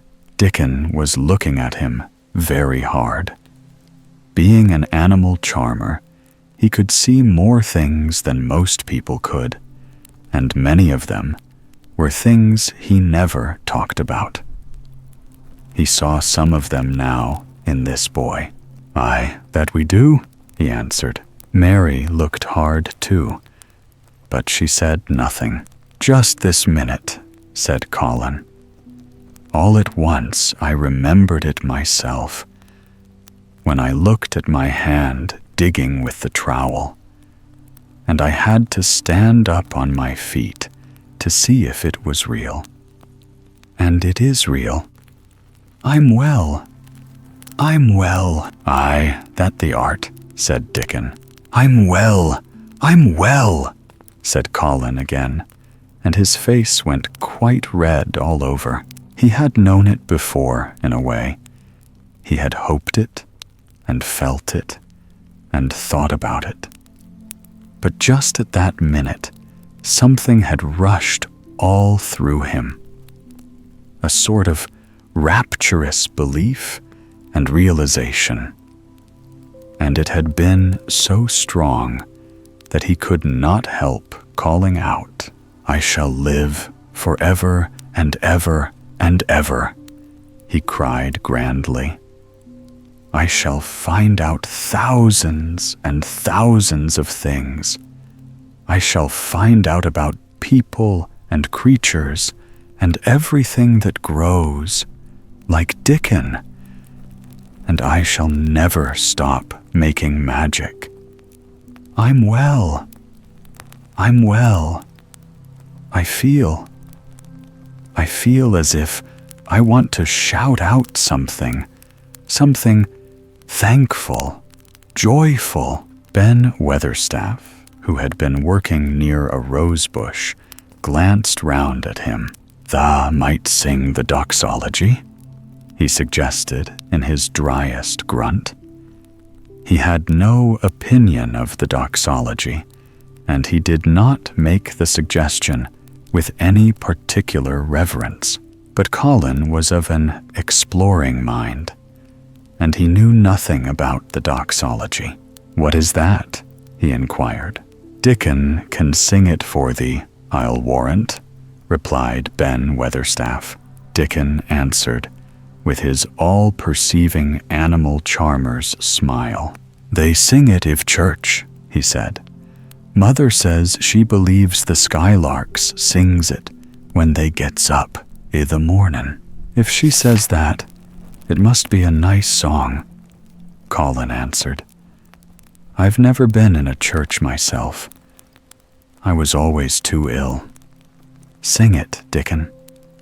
I want to hear it." Dickon was quite simple and unaffected about it. He understood what Colin felt better than Colin did himself. He understood by a sort of instinct so natural that he did not know it was understanding. He pulled off his cap and looked round, still smiling. "Thou must take off that cap," he said to Colin. "And so mun thou, Ben. And thou mun stand up, thou knows." Colin took off his cap, and the sun shone on and warmed his thick hair as he watched Dickon intently. Ben Weatherstaff scrambled up from his knees and bared his head too, with a sort of puzzled, half-resentful look on his old face, as if he didn't know exactly why he was doing this remarkable thing. Dickon stood out among the trees and rose bushes and began to sing in quite a simple, matter-of-fact way and in a nice, strong boy voice. "Praise God, from whom all blessings flow. Praise him, all creatures here below. Praise him above ye heavenly host. Praise Father, Son, and Holy Ghost. Amen." When he had finished, Ben Weatherstaff was standing quite still, with his jaws set obstinately, but with a disturbed look in his eyes, fixed on Colin. Colin's face was thoughtful and appreciative. "It is a very nice song," he said. I like it. Perhaps it means just what I mean when I want to shout out that I am thankful to the magic." He stopped and thought in a puzzled way. Perhaps they are both the same thing. How can we know the exact names of everything? Sing it again, Dickon. Let us try, Mary. I want to sing it too. It's my song. How does it begin? Praise God, from whom all blessings flow. And they sang it again. And Mary and Colin lifted their voices as musically as they could, and Dickens swelled quite loud and beautiful. And at the second line, Ben Weatherstaff raspingly cleared his throat. And at the third line, he joined in with such vigor that it seemed almost savage. And when the Amen came to an end, Mary observed that the very same thing had happened to him, which had happened when he found out that Colin was not a cripple. His chin was twitching, and he was staring and winking, and his leathery old cheeks were wet. "I never seed no sense in the doxology afore," he said hoarsely, "but I may change my mind if time. I should say tha'd gone up £5 this week, Mester Colin. 5 on 'em." Colin was looking across the garden at something attracting his attention, and his expression had become a startled one. "Who is coming in here?" he said quickly. "Who is it?" The door in the ivied wall had been pushed gently open, and a woman had entered. She had come in with the last line of their song, and she had stood still, listening and looking at them.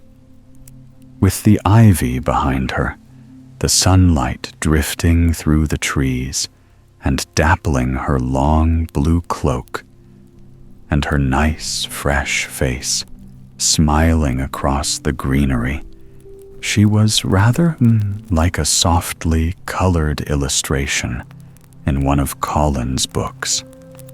She had wonderful, affectionate eyes, which seemed to take everything in. All of them, even Ben Weatherstaff, and the creatures, and every flower that was in bloom. Unexpectedly, as she had appeared, not one of them felt that she was an intruder at all. Dickens' eyes lighted like lamps. "It's Mother! That's who it is!" he cried, and went across the grass at a run. Colin began to move toward her, too, and Mary went with him. They both felt their pulses beat faster. "It's Mother," Dickens said again, when they met halfway. "I knowed thou wanted to see her, and I told her where the door was hid." Colin held out his hand with a sort of flushed, royal shyness, but his eyes quite devoured her face. "Even when I was ill, I wanted to see you," he said. "You and Dickon and the secret garden. I'd never wanted to see anyone or anything before." The sight of his uplifted face brought about a sudden change in her own. She flushed, and the corners of her mouth shook, and a mist seemed to sweep over her eyes. Dear lad," she broke out tremulously. Dear lad," as if she had not known she were going to say it. She did not say, "Mester Colin," but just, "Dear lad," quite suddenly. She might have said it to Dickon in the same way if she had seen something in his face which touched her Colin liked it. "Are you surprised because I am so well?" he asked. She put her hand on his shoulder and smiled the mist out of her eyes. "Aye, that I am," she said. "But thou'rt so like thy mother that made my heart jump." "Do you think," said Colin a little awkwardly, "that will make my father like me?" "Aye, for sure, dear lad," she answered, and she gave his shoulder a soft, quick pat. "He mun come home. He mun come home." "Susan Sowerby," said Ben Weatherstaff, getting close to her. "Look at the lad's legs, wilt tha? They was like drumsticks is stockin' 2 month ago, and I heard folk tell as they was bandy and knock-kneed both at the same time. Look at 'em now." Susan Sowerby laughed a comfortable laugh. "They're going to be fine, strong lads' legs in a bit," she said. "Let him go on playin' and workin' in the garden, and eatin' hearty, and drinkin' plenty of good sweet milk, and there'll not be a finer pair of Yorkshire, thank God for it." She put both hands on Mistress Mary's shoulders and looked her little face over in a motherly fashion. "And thee too," she said. "Thou'rt grown near as hearty as our Elizabeth Ellen. I'll warrant thou'rt like thy mother too. Our Martha told me as Mrs. Medlock heard she was a pretty woman. Thou'lt be like a blush rose when thou grows up, my little lass. Bless thee." She did not mention that when Martha came home on her day out and described the plain, sallow child, she had said that she had no confidence whatever in what Mrs. Medlock had heard. It doesn't stand to reason that a pretty woman could be the mother of such a foul little lass, she had added obstinately. Mary had not had time to pay much attention to her changing face. She had only known that she looked different and seemed to have a great deal more hair, and that it was growing very fast. But remembering her pleasure in looking at the Mem Sahib in the past, she was glad to hear that she might someday look like her. Susan Sowerby went round their garden with them and was told the whole story of it, and shown every bush and tree which had come alive. Colin walked on one side of her, and Mary on the other. Each of them kept looking up at her comfortable rosy face, secretly curious about the delightful feeling she gave them, a sort of warm, supported feeling. It seemed as if she understood them as Dickon understood his creatures. She stooped over the flowers and talked about them as if they were children. Soot followed her, and once or twice cawed at her and flew upon her shoulder as if it were Dickens. When they told her about the robin and the first flight of the young ones, she laughed a motherly little mellow laugh in her throat. "I suppose learnin' 'em to fly is like learnin' children to walk. But I'm feared I should be all in a worrit if mine had wings instead of legs," she said. It was because she seemed such a wonderful woman in her nice moorland cottage way that at last she was told about the magic. "Do you believe in magic?" asked Colin, after he had explained about Indian fakers. I do hope you do. That I do, lad, she answered. I never knowed it by that name. But what does the name matter? I warrant they call it a different name i' France, and a different one i' Germany. The same thing as set the seeds swellin' and the sun shinin' made thee a well lad, and it's the good thing. It isn't like us poor fools as think it matters if us is called out of our names. The big good thing doesn't stop to worrit, bless thee. It goes on makin' worlds by the million, worlds like us.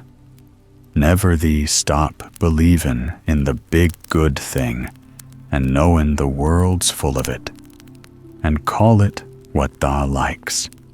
Thou wert singin' to it when I come into the garden. I felt so joyful, said Colin, opening his beautiful strange eyes at her. Suddenly, I felt how different I was, how strong my arms and legs were, you know, and how I could die and stand and dare. And I jumped up and wanted to shout out something to anything that would listen. The magic listened when thou sung the doxology. It would 'a listened to anything that sung. It was the joy that mattered. Eh, lad, what's names to the joy maker? And she gave his shoulders a quick, soft pat again. She had packed a basket, which held a regular feast this morning. And when the hungry hour came, and Dickon brought it out from its hiding place, she sat down with them under their tree and watched them devour their food, laughing and quite gloating over their appetites. She was full of fun and made them laugh at all sorts of odd things. She told them stories in broad Yorkshire and taught them new words.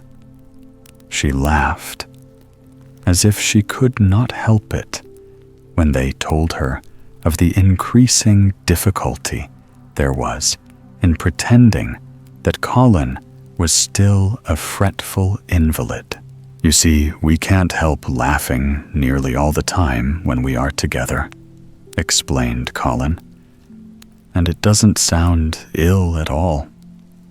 We try to choke it back, but it will burst out, and that sounds worse than ever. There's one thing that comes into my mind so often, said Mary, and I can scarcely ever hold in when I think of it suddenly. I keep thinking, suppose Colin's face should get to look like a full moon.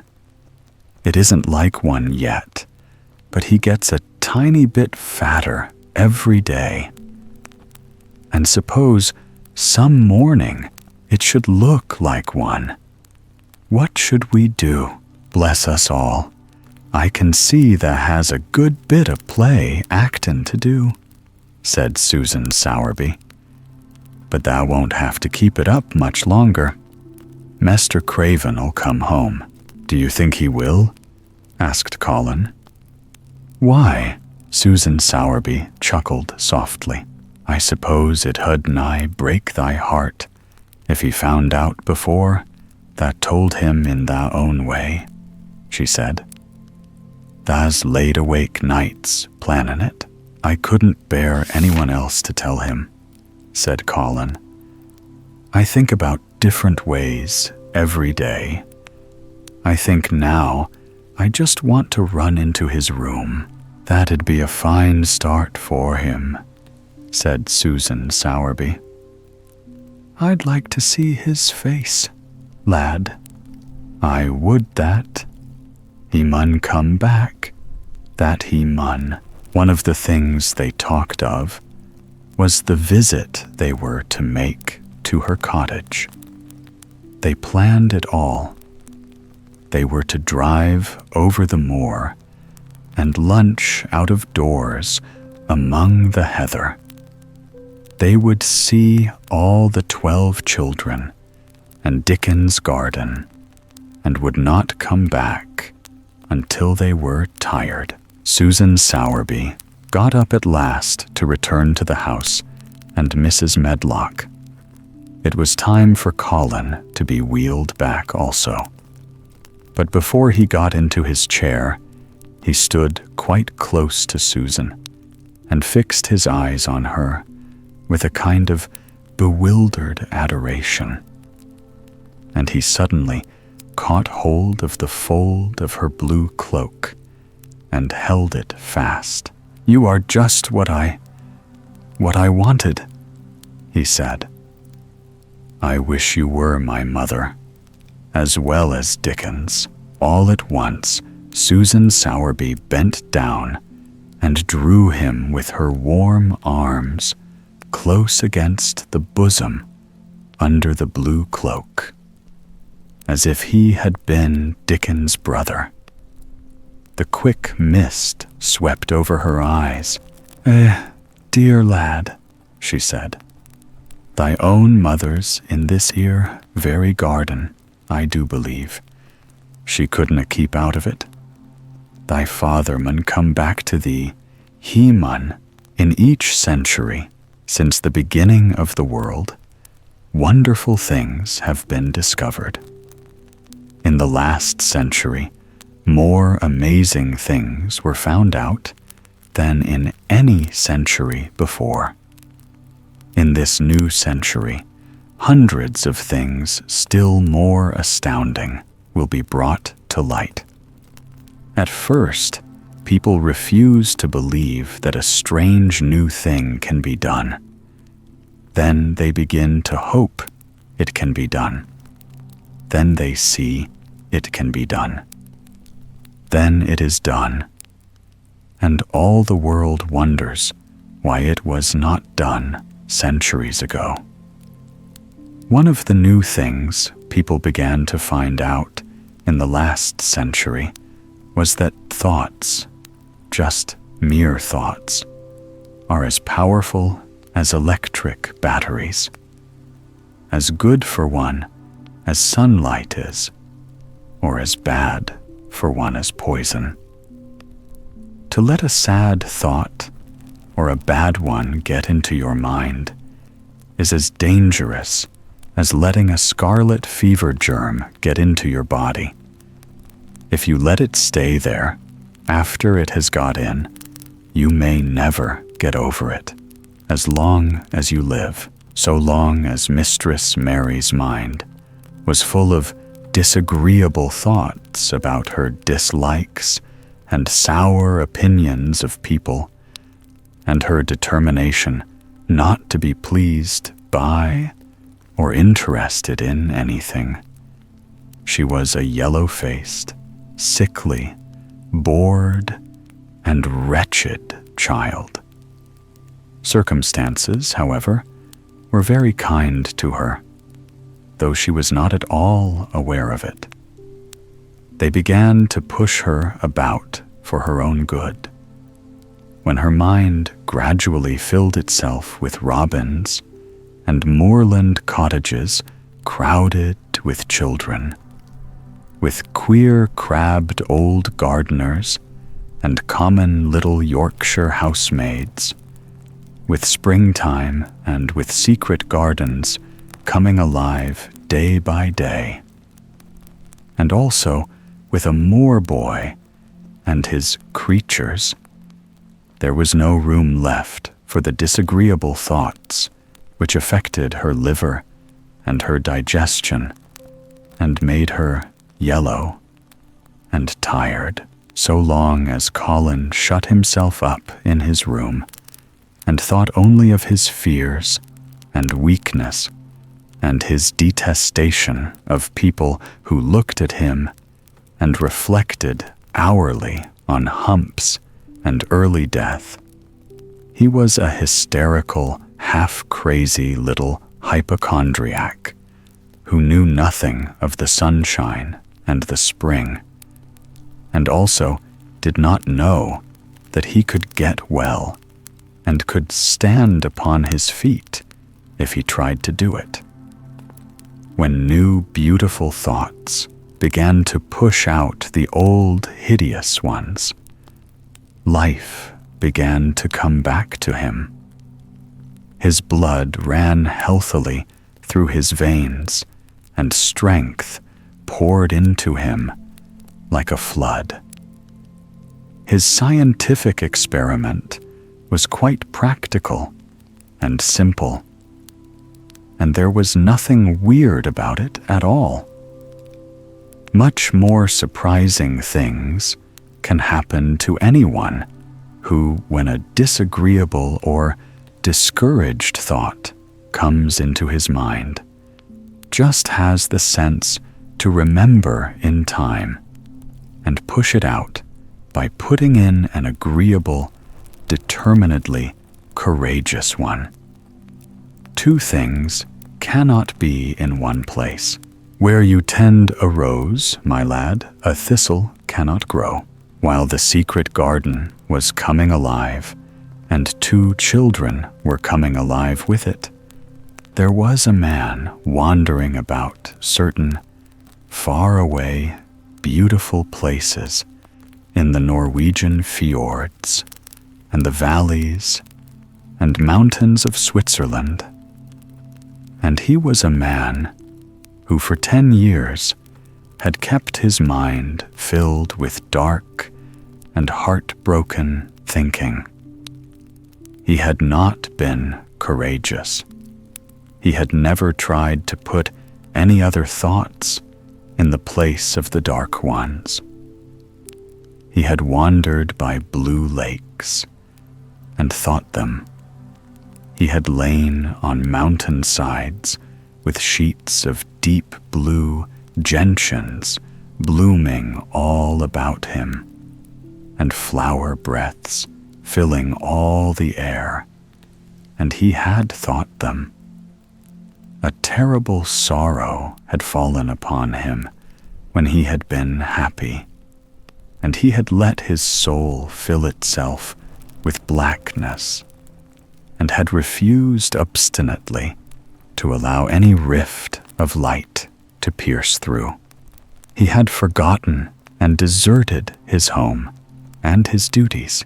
When he traveled about, darkness so brooded over him that the sight of him was a wrong done to other people, because it was as if he poisoned the air about him with gloom. Most strangers thought he must be either half mad or a man with some hidden crime on his soul. He was a tall man with a drawn face and crooked shoulders, and the name he always entered on hotel registers was Archibald Craven, Misselthwaite Manor, Yorkshire, England. He had travelled far and wide since the day he saw Mistress Mary in his study and told her she might have her bit of earth. He had been in the most beautiful places in Europe, though he had remained nowhere more than a few days. He had chosen the quietest and remotest spots. He had been on the tops of mountains whose heads were in the clouds, and had looked down on other mountains when the sun rose and touched them with such light as made it seem as if the world were just being born. But the light had never seemed to touch himself until one day when he realized that for the first time in 10 years, a strange thing had happened. He was in a wonderful valley in the Austrian Tyrol, and he had been walking alone through such beauty as might have lifted any man's soul out of shadow. He had walked a long way, and it had not lifted his. But at last he had felt tired and had thrown himself down to rest on a carpet of moss by a stream. It was a clear little stream, which ran quite merrily along on its narrow way through the luscious, damp greenness. Sometimes it made a sound rather like very low laughter as it bubbled over and round stones. He saw birds come and dip their heads to drink in it, and then flick their wings and fly away. It seemed like a thing alive, and yet its tiny voice made the stillness seem deeper. The valley was very, very still as he sat gazing into the clear running of the water. Archibald Craven gradually felt his mind and body both grow quiet as the valley itself. He wondered if he were going to sleep, but he was not. He sat and gazed at the sunlit water, and his eyes began to see things growing at its edge. There was one lovely mass of blue forget-me-nots growing so close to the stream that its leaves were wet, and at these he found himself looking, as he remembered he had looked at such things years ago. He was actually thinking tenderly how lovely it was, and what wonders of blue its hundreds of little blossoms were. He did not know that just that simple thought was slowly filling his mind, filling and filling it, until other things were softly pushed aside. It was as if a sweet, clear spring had begun to rise in a stagnant pool and had risen and risen until at last it swept the dark water away. But of course, he did not think of this himself. He only knew that the valley seemed to grow quieter and quieter as he sat and stared at the bright, delicate blueness. He did not know how long he sat there or what was happening to him, but at last he moved as if he were awakening, and he got up slowly and stood on the moss carpet, drawing a long, deep, soft breath and wondering at himself. Something seemed to have been unbound and released in him, very quietly. "What is it?" he said, almost in a whisper, and he passed his hand over his forehead. "I almost feel as if I were alive. I do not know enough about the wonderfulness of undiscovered things to be able to explain how this had happened to him. Neither does anyone else yet. He did not understand at all himself, but he remembered this strange hour months afterward, when he was at Misselthwaite again, and he found out quite by accident that on this very day Colin had cried out as he went into the secret garden, "I am going to live forever and ever and ever."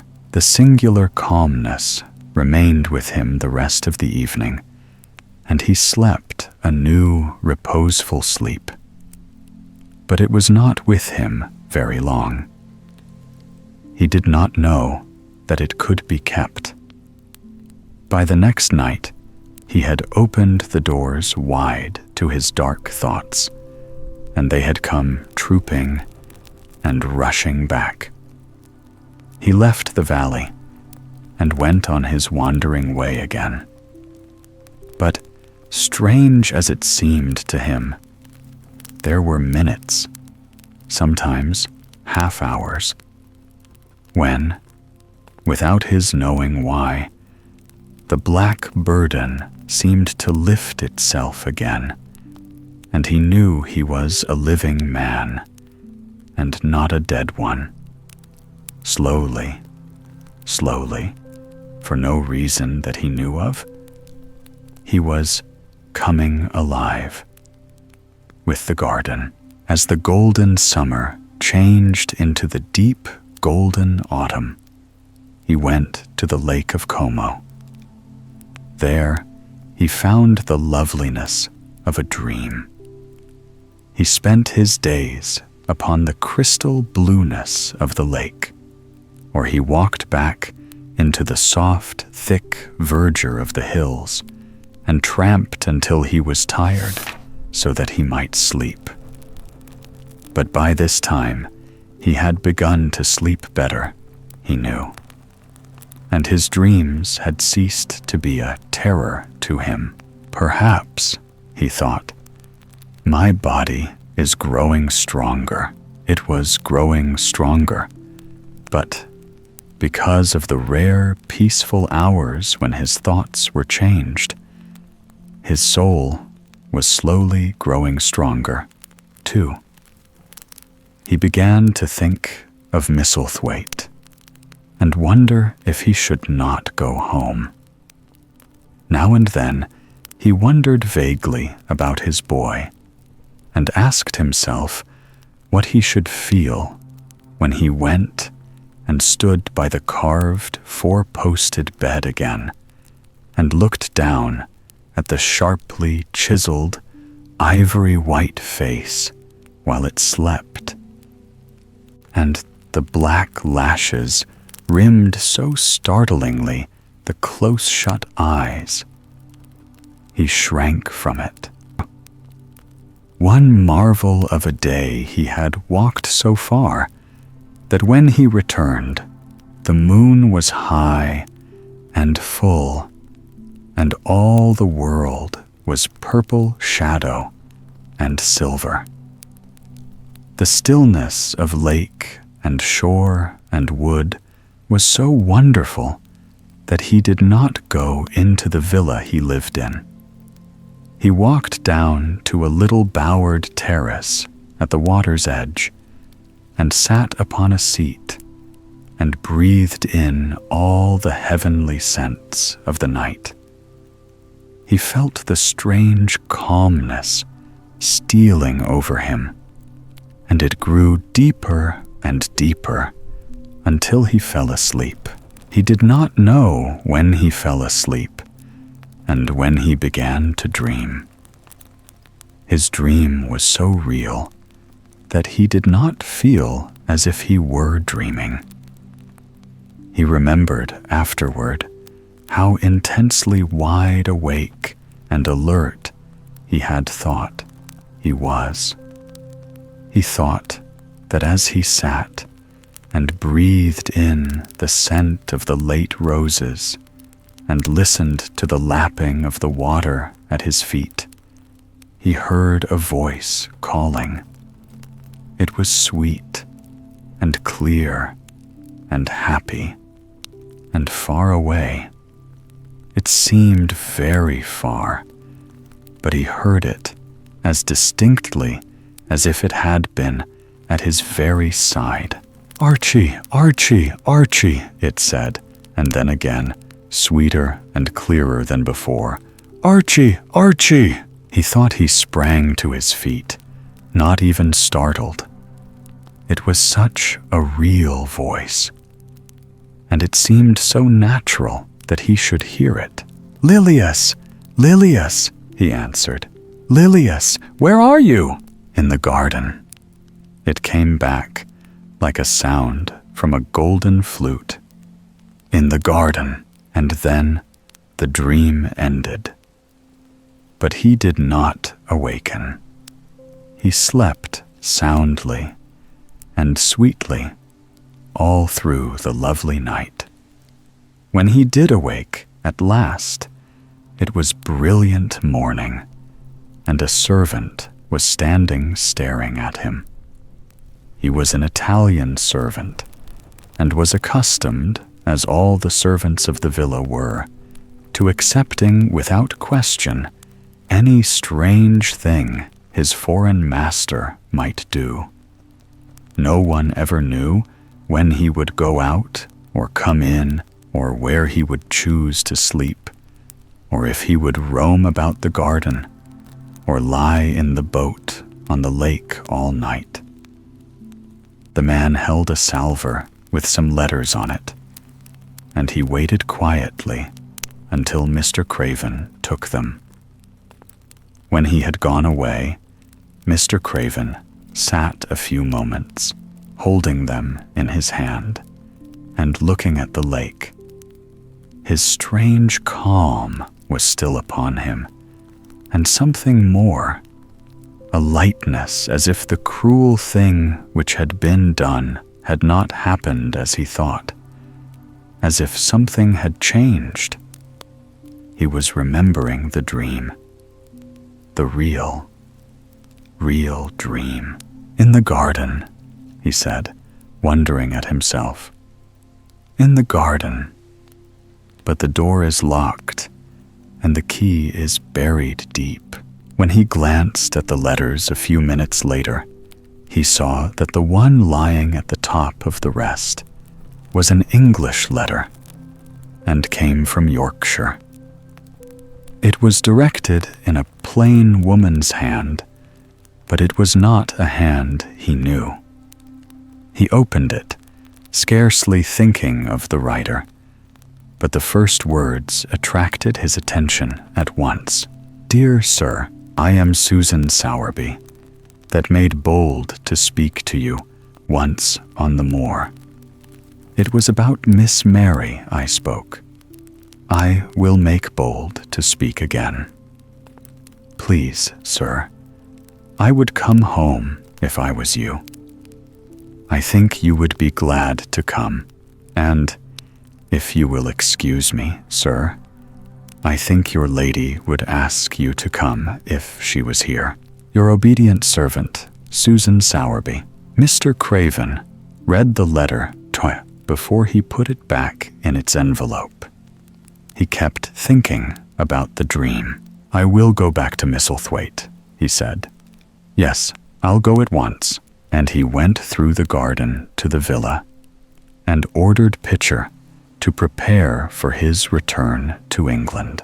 In a few days, he was in Yorkshire again. And on his long railroad journey, he found himself thinking of his boy as he had never thought in all the 10 years past. During those years, he had only wished to forget him. Now, though he did not intend to think about him, memories of him constantly drifted into his mind. He remembered the black days when he had raved like a madman because the child was alive and the mother was dead. He had refused to see it, and when he had gone to look at it at last, it had been such a weak, wretched thing that everyone had been sure it would die in a few days. But to the surprise of those who took care of it, the days passed, and it lived, and then everyone believed it would be a deformed and crippled creature. He had not meant to be a bad father, but he had not felt like a father at all. He had supplied doctors and nurses and luxuries, but he had shrunk from the mere thought of the boy and had buried himself in his own misery. The first time, after a year's absence, he returned to Misselthwaite, and the small, miserable-looking thing, languidly and indifferently, lifted to his face the great gray eyes with black lashes round them, so like and yet so horribly unlike the happy eyes he had adored. He could not bear the sight of them, and turned away, pale as death. After that, he scarcely ever saw him, except when he was asleep, and all he knew of him was that he was a confirmed invalid, with a vicious, hysterical, half-insane temper. He could only be kept from furies, dangerous to himself, by being given his own way in every detail. All this was not an uplifting thing to recall, but as the train whirled him through mountain passes and golden plains, the man who was coming alive began to think in a new way, and he thought long and steadily and deeply. Perhaps I have been all wrong for 10 years, he said to himself. 10 years is a long time. It may be too late to do anything, quite too late. What have I been thinking of? Of course, this was the wrong magic, to begin by saying, too late. Even Colin could have told him that, but he knew nothing of magic, either black or white. This he had yet to learn. He wondered if Susan Sowerby had taken courage and written to him only because the motherly creature had realized that the boy was much worse, was fatally ill. If he had not been under the spell of the curious calmness which had taken possession of him, he would have been more wretched than ever. But the calm had brought a sort of courage and hope with it. Instead of giving way to thoughts of the worst, he actually found he was trying to believe in better things. Could it be possible that she sees that I may be able to do him good and control him? He thought. I will go and see her on my way to Misselthwaite. But when on his way across the moor, he stopped the carriage at the cottage. 7 or 8 children who were playing about gathered in a group, and bobbing 7 or 8 friendly and polite curtsies told him that their mother had gone to the other side of the moor early in the morning to help a woman who had a new baby.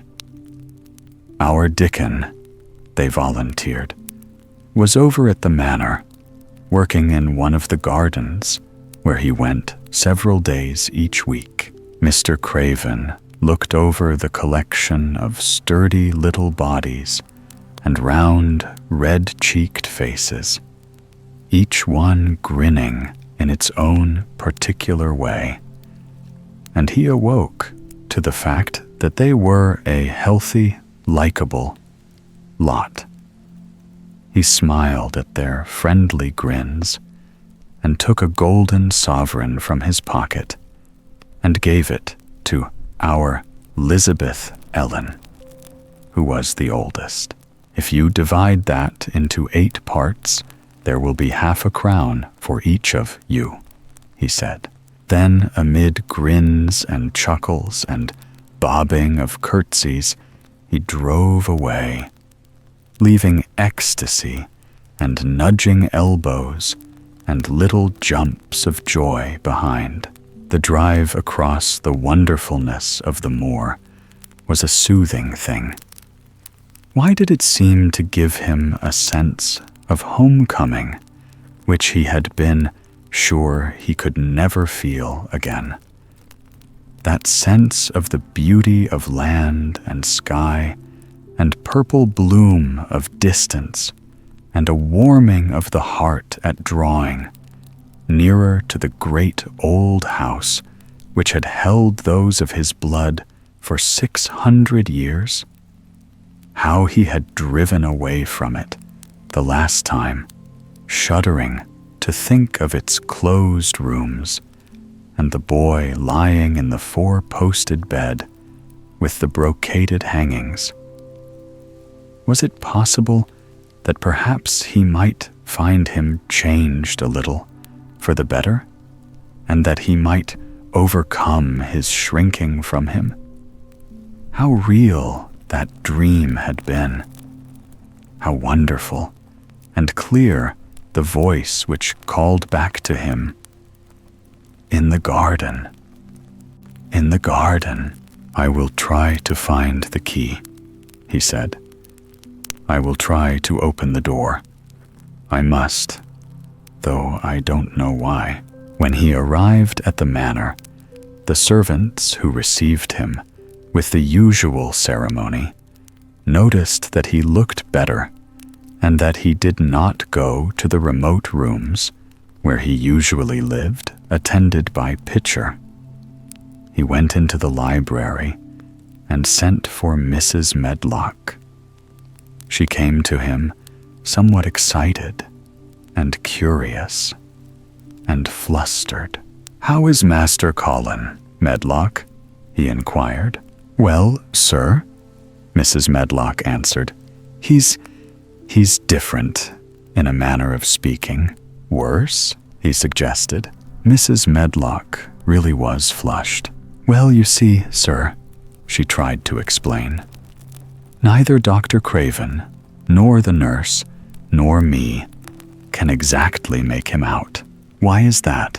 "To tell the truth, sir, Master Colin might be better, and he might be changing for the worse.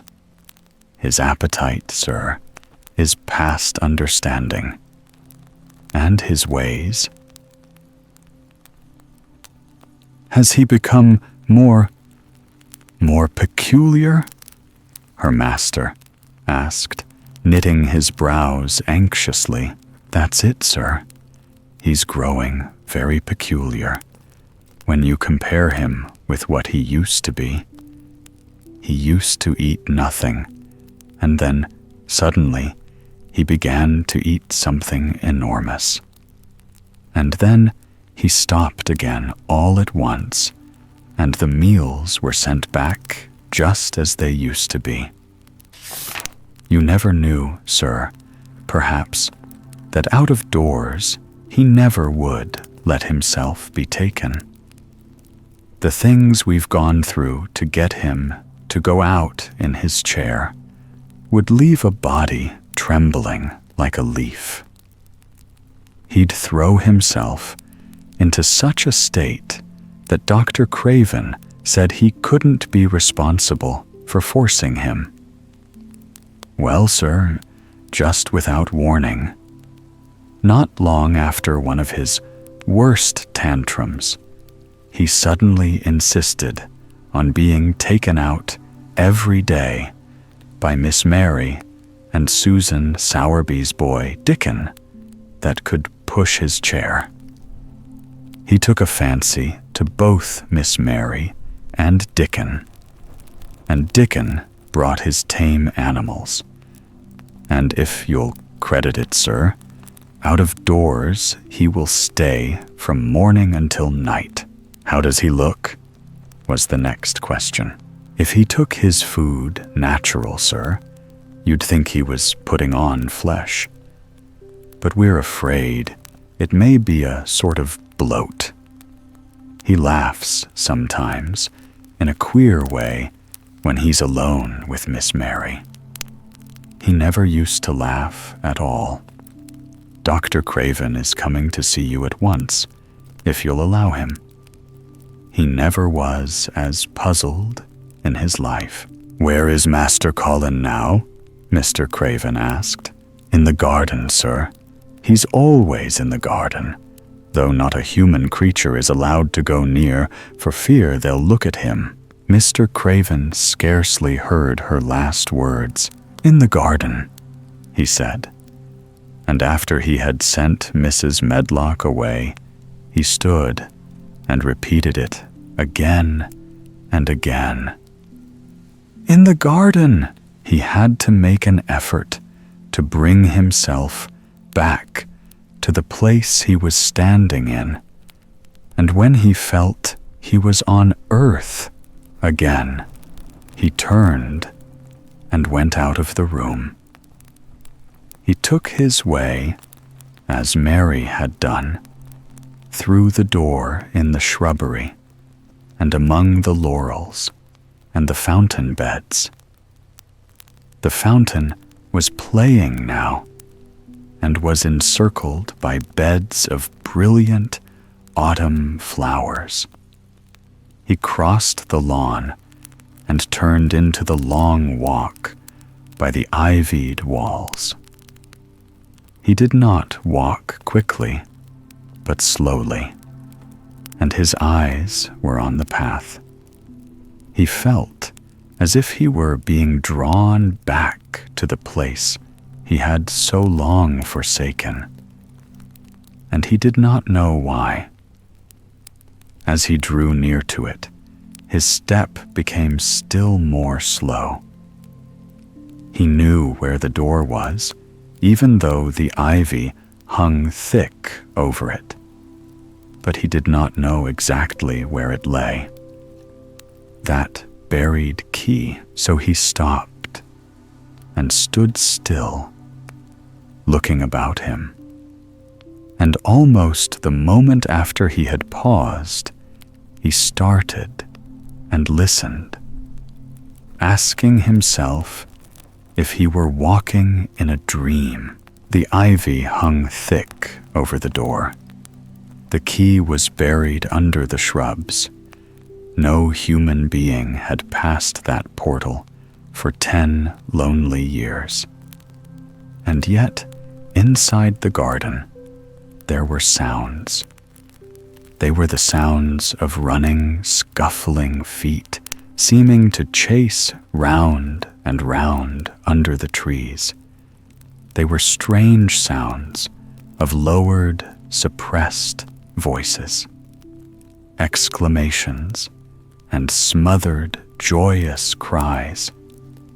It seemed actually like the laughter of young things, the uncontrollable laughter of children who were trying not to be heard, but who in a moment or so, as their excitement mounted, would burst forth.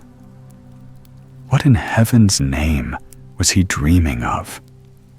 What in heaven's name did he hear? Was he losing his reason and thinking he heard things which were not for human ears? Was it that the far, clear voice had meant?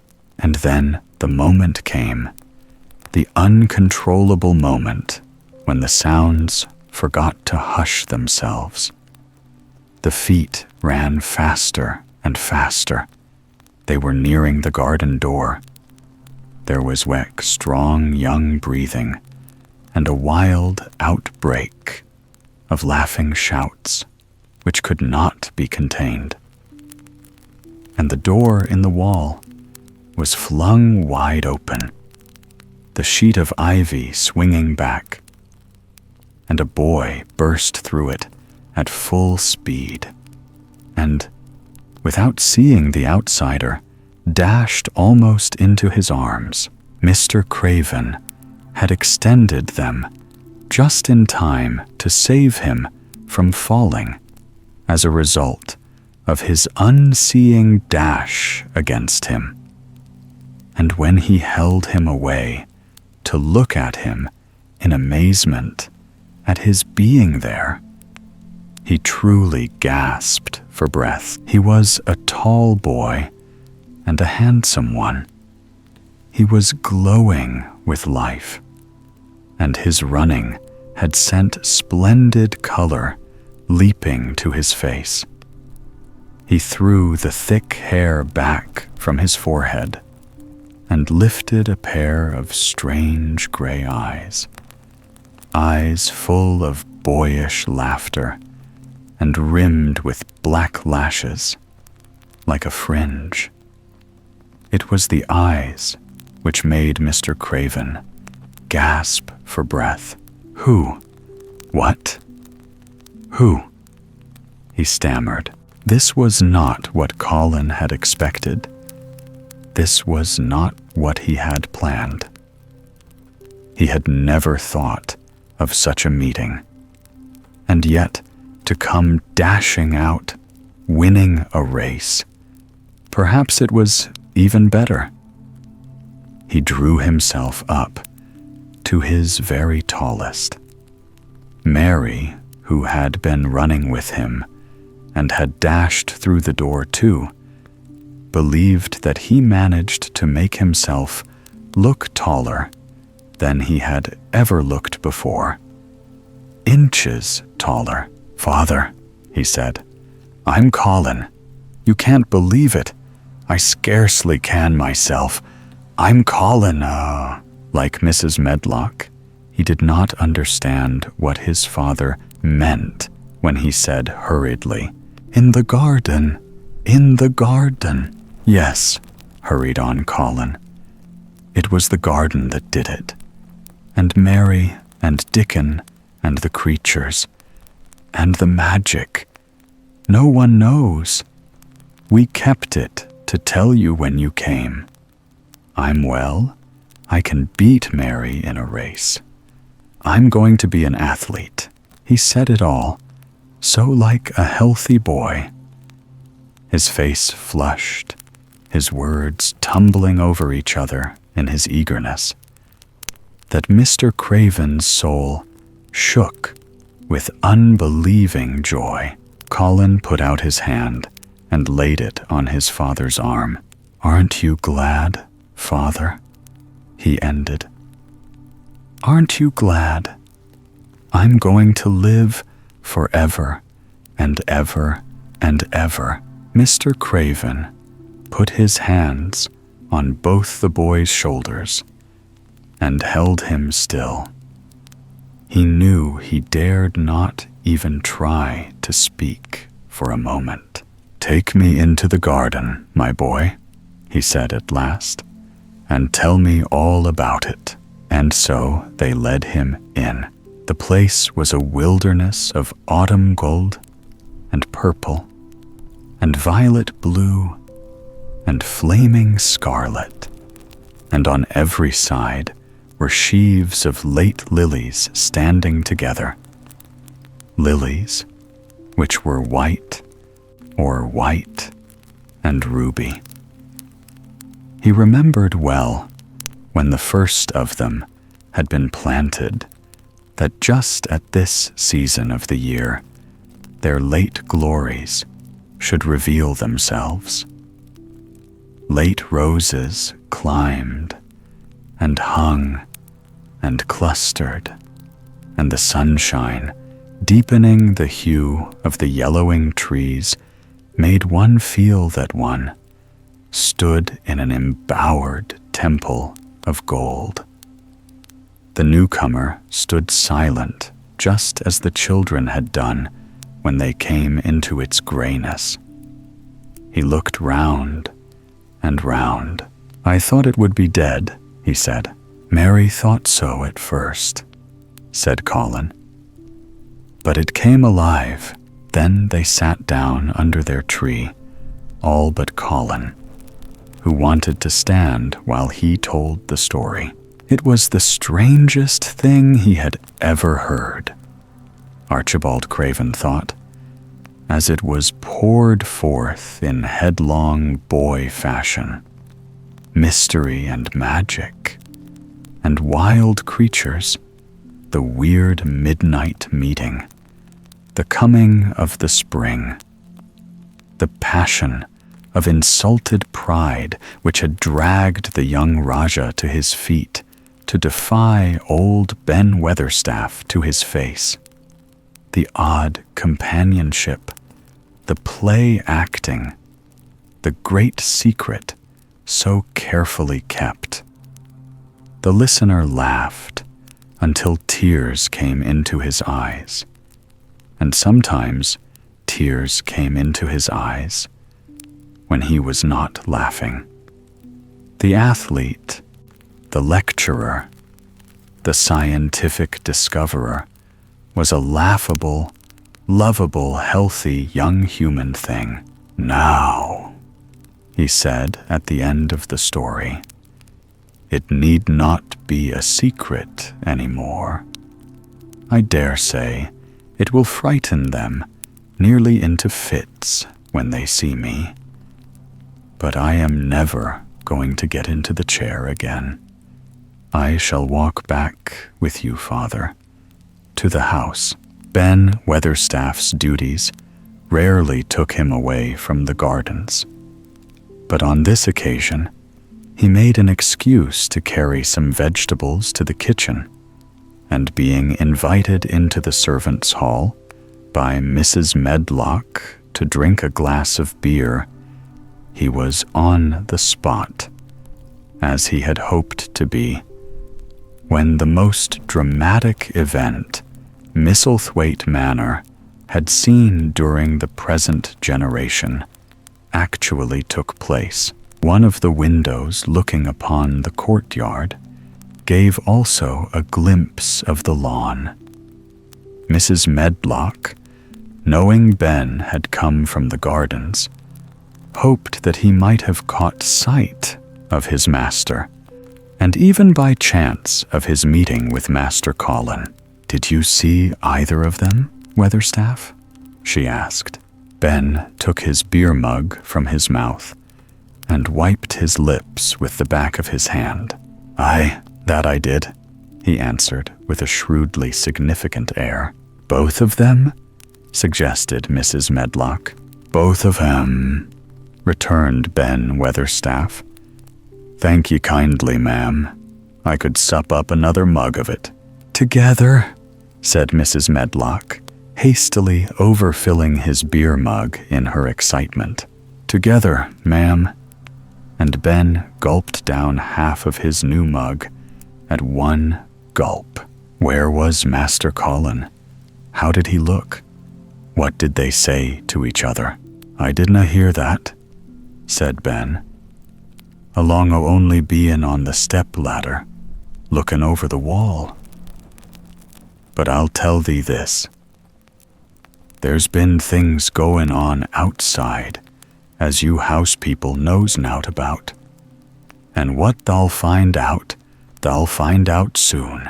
And it wasn't 2 minutes before he swallowed the last of his beer and waved his mug solemnly toward the window, which took in through the shrubbery a piece of the lawn. "Look there," he said. "If tha's curious, look what's comin' across the grass." When Mrs. Medlock looked, she threw up her hands and gave a little shriek, and every man and woman servant within hearing bolted across the servants' hall and stood looking through the window, with their eyes almost starting out of their heads. Across the lawn came the master of Misselthwaite, and he looked as many of them had never seen him, and by his side, with his head up in the air and his eyes full of laughter, walked as strongly and steadily as any boy in Yorkshire. Master Colin. We've reached the end of the chapter, and this feels like the right moment to rest. The book can close softly now, and the night can take over from here. Thank you for being here and for listening along. I hope the story brought you a little comfort this evening. We'll continue another time. For now, let yourself drift. Good night.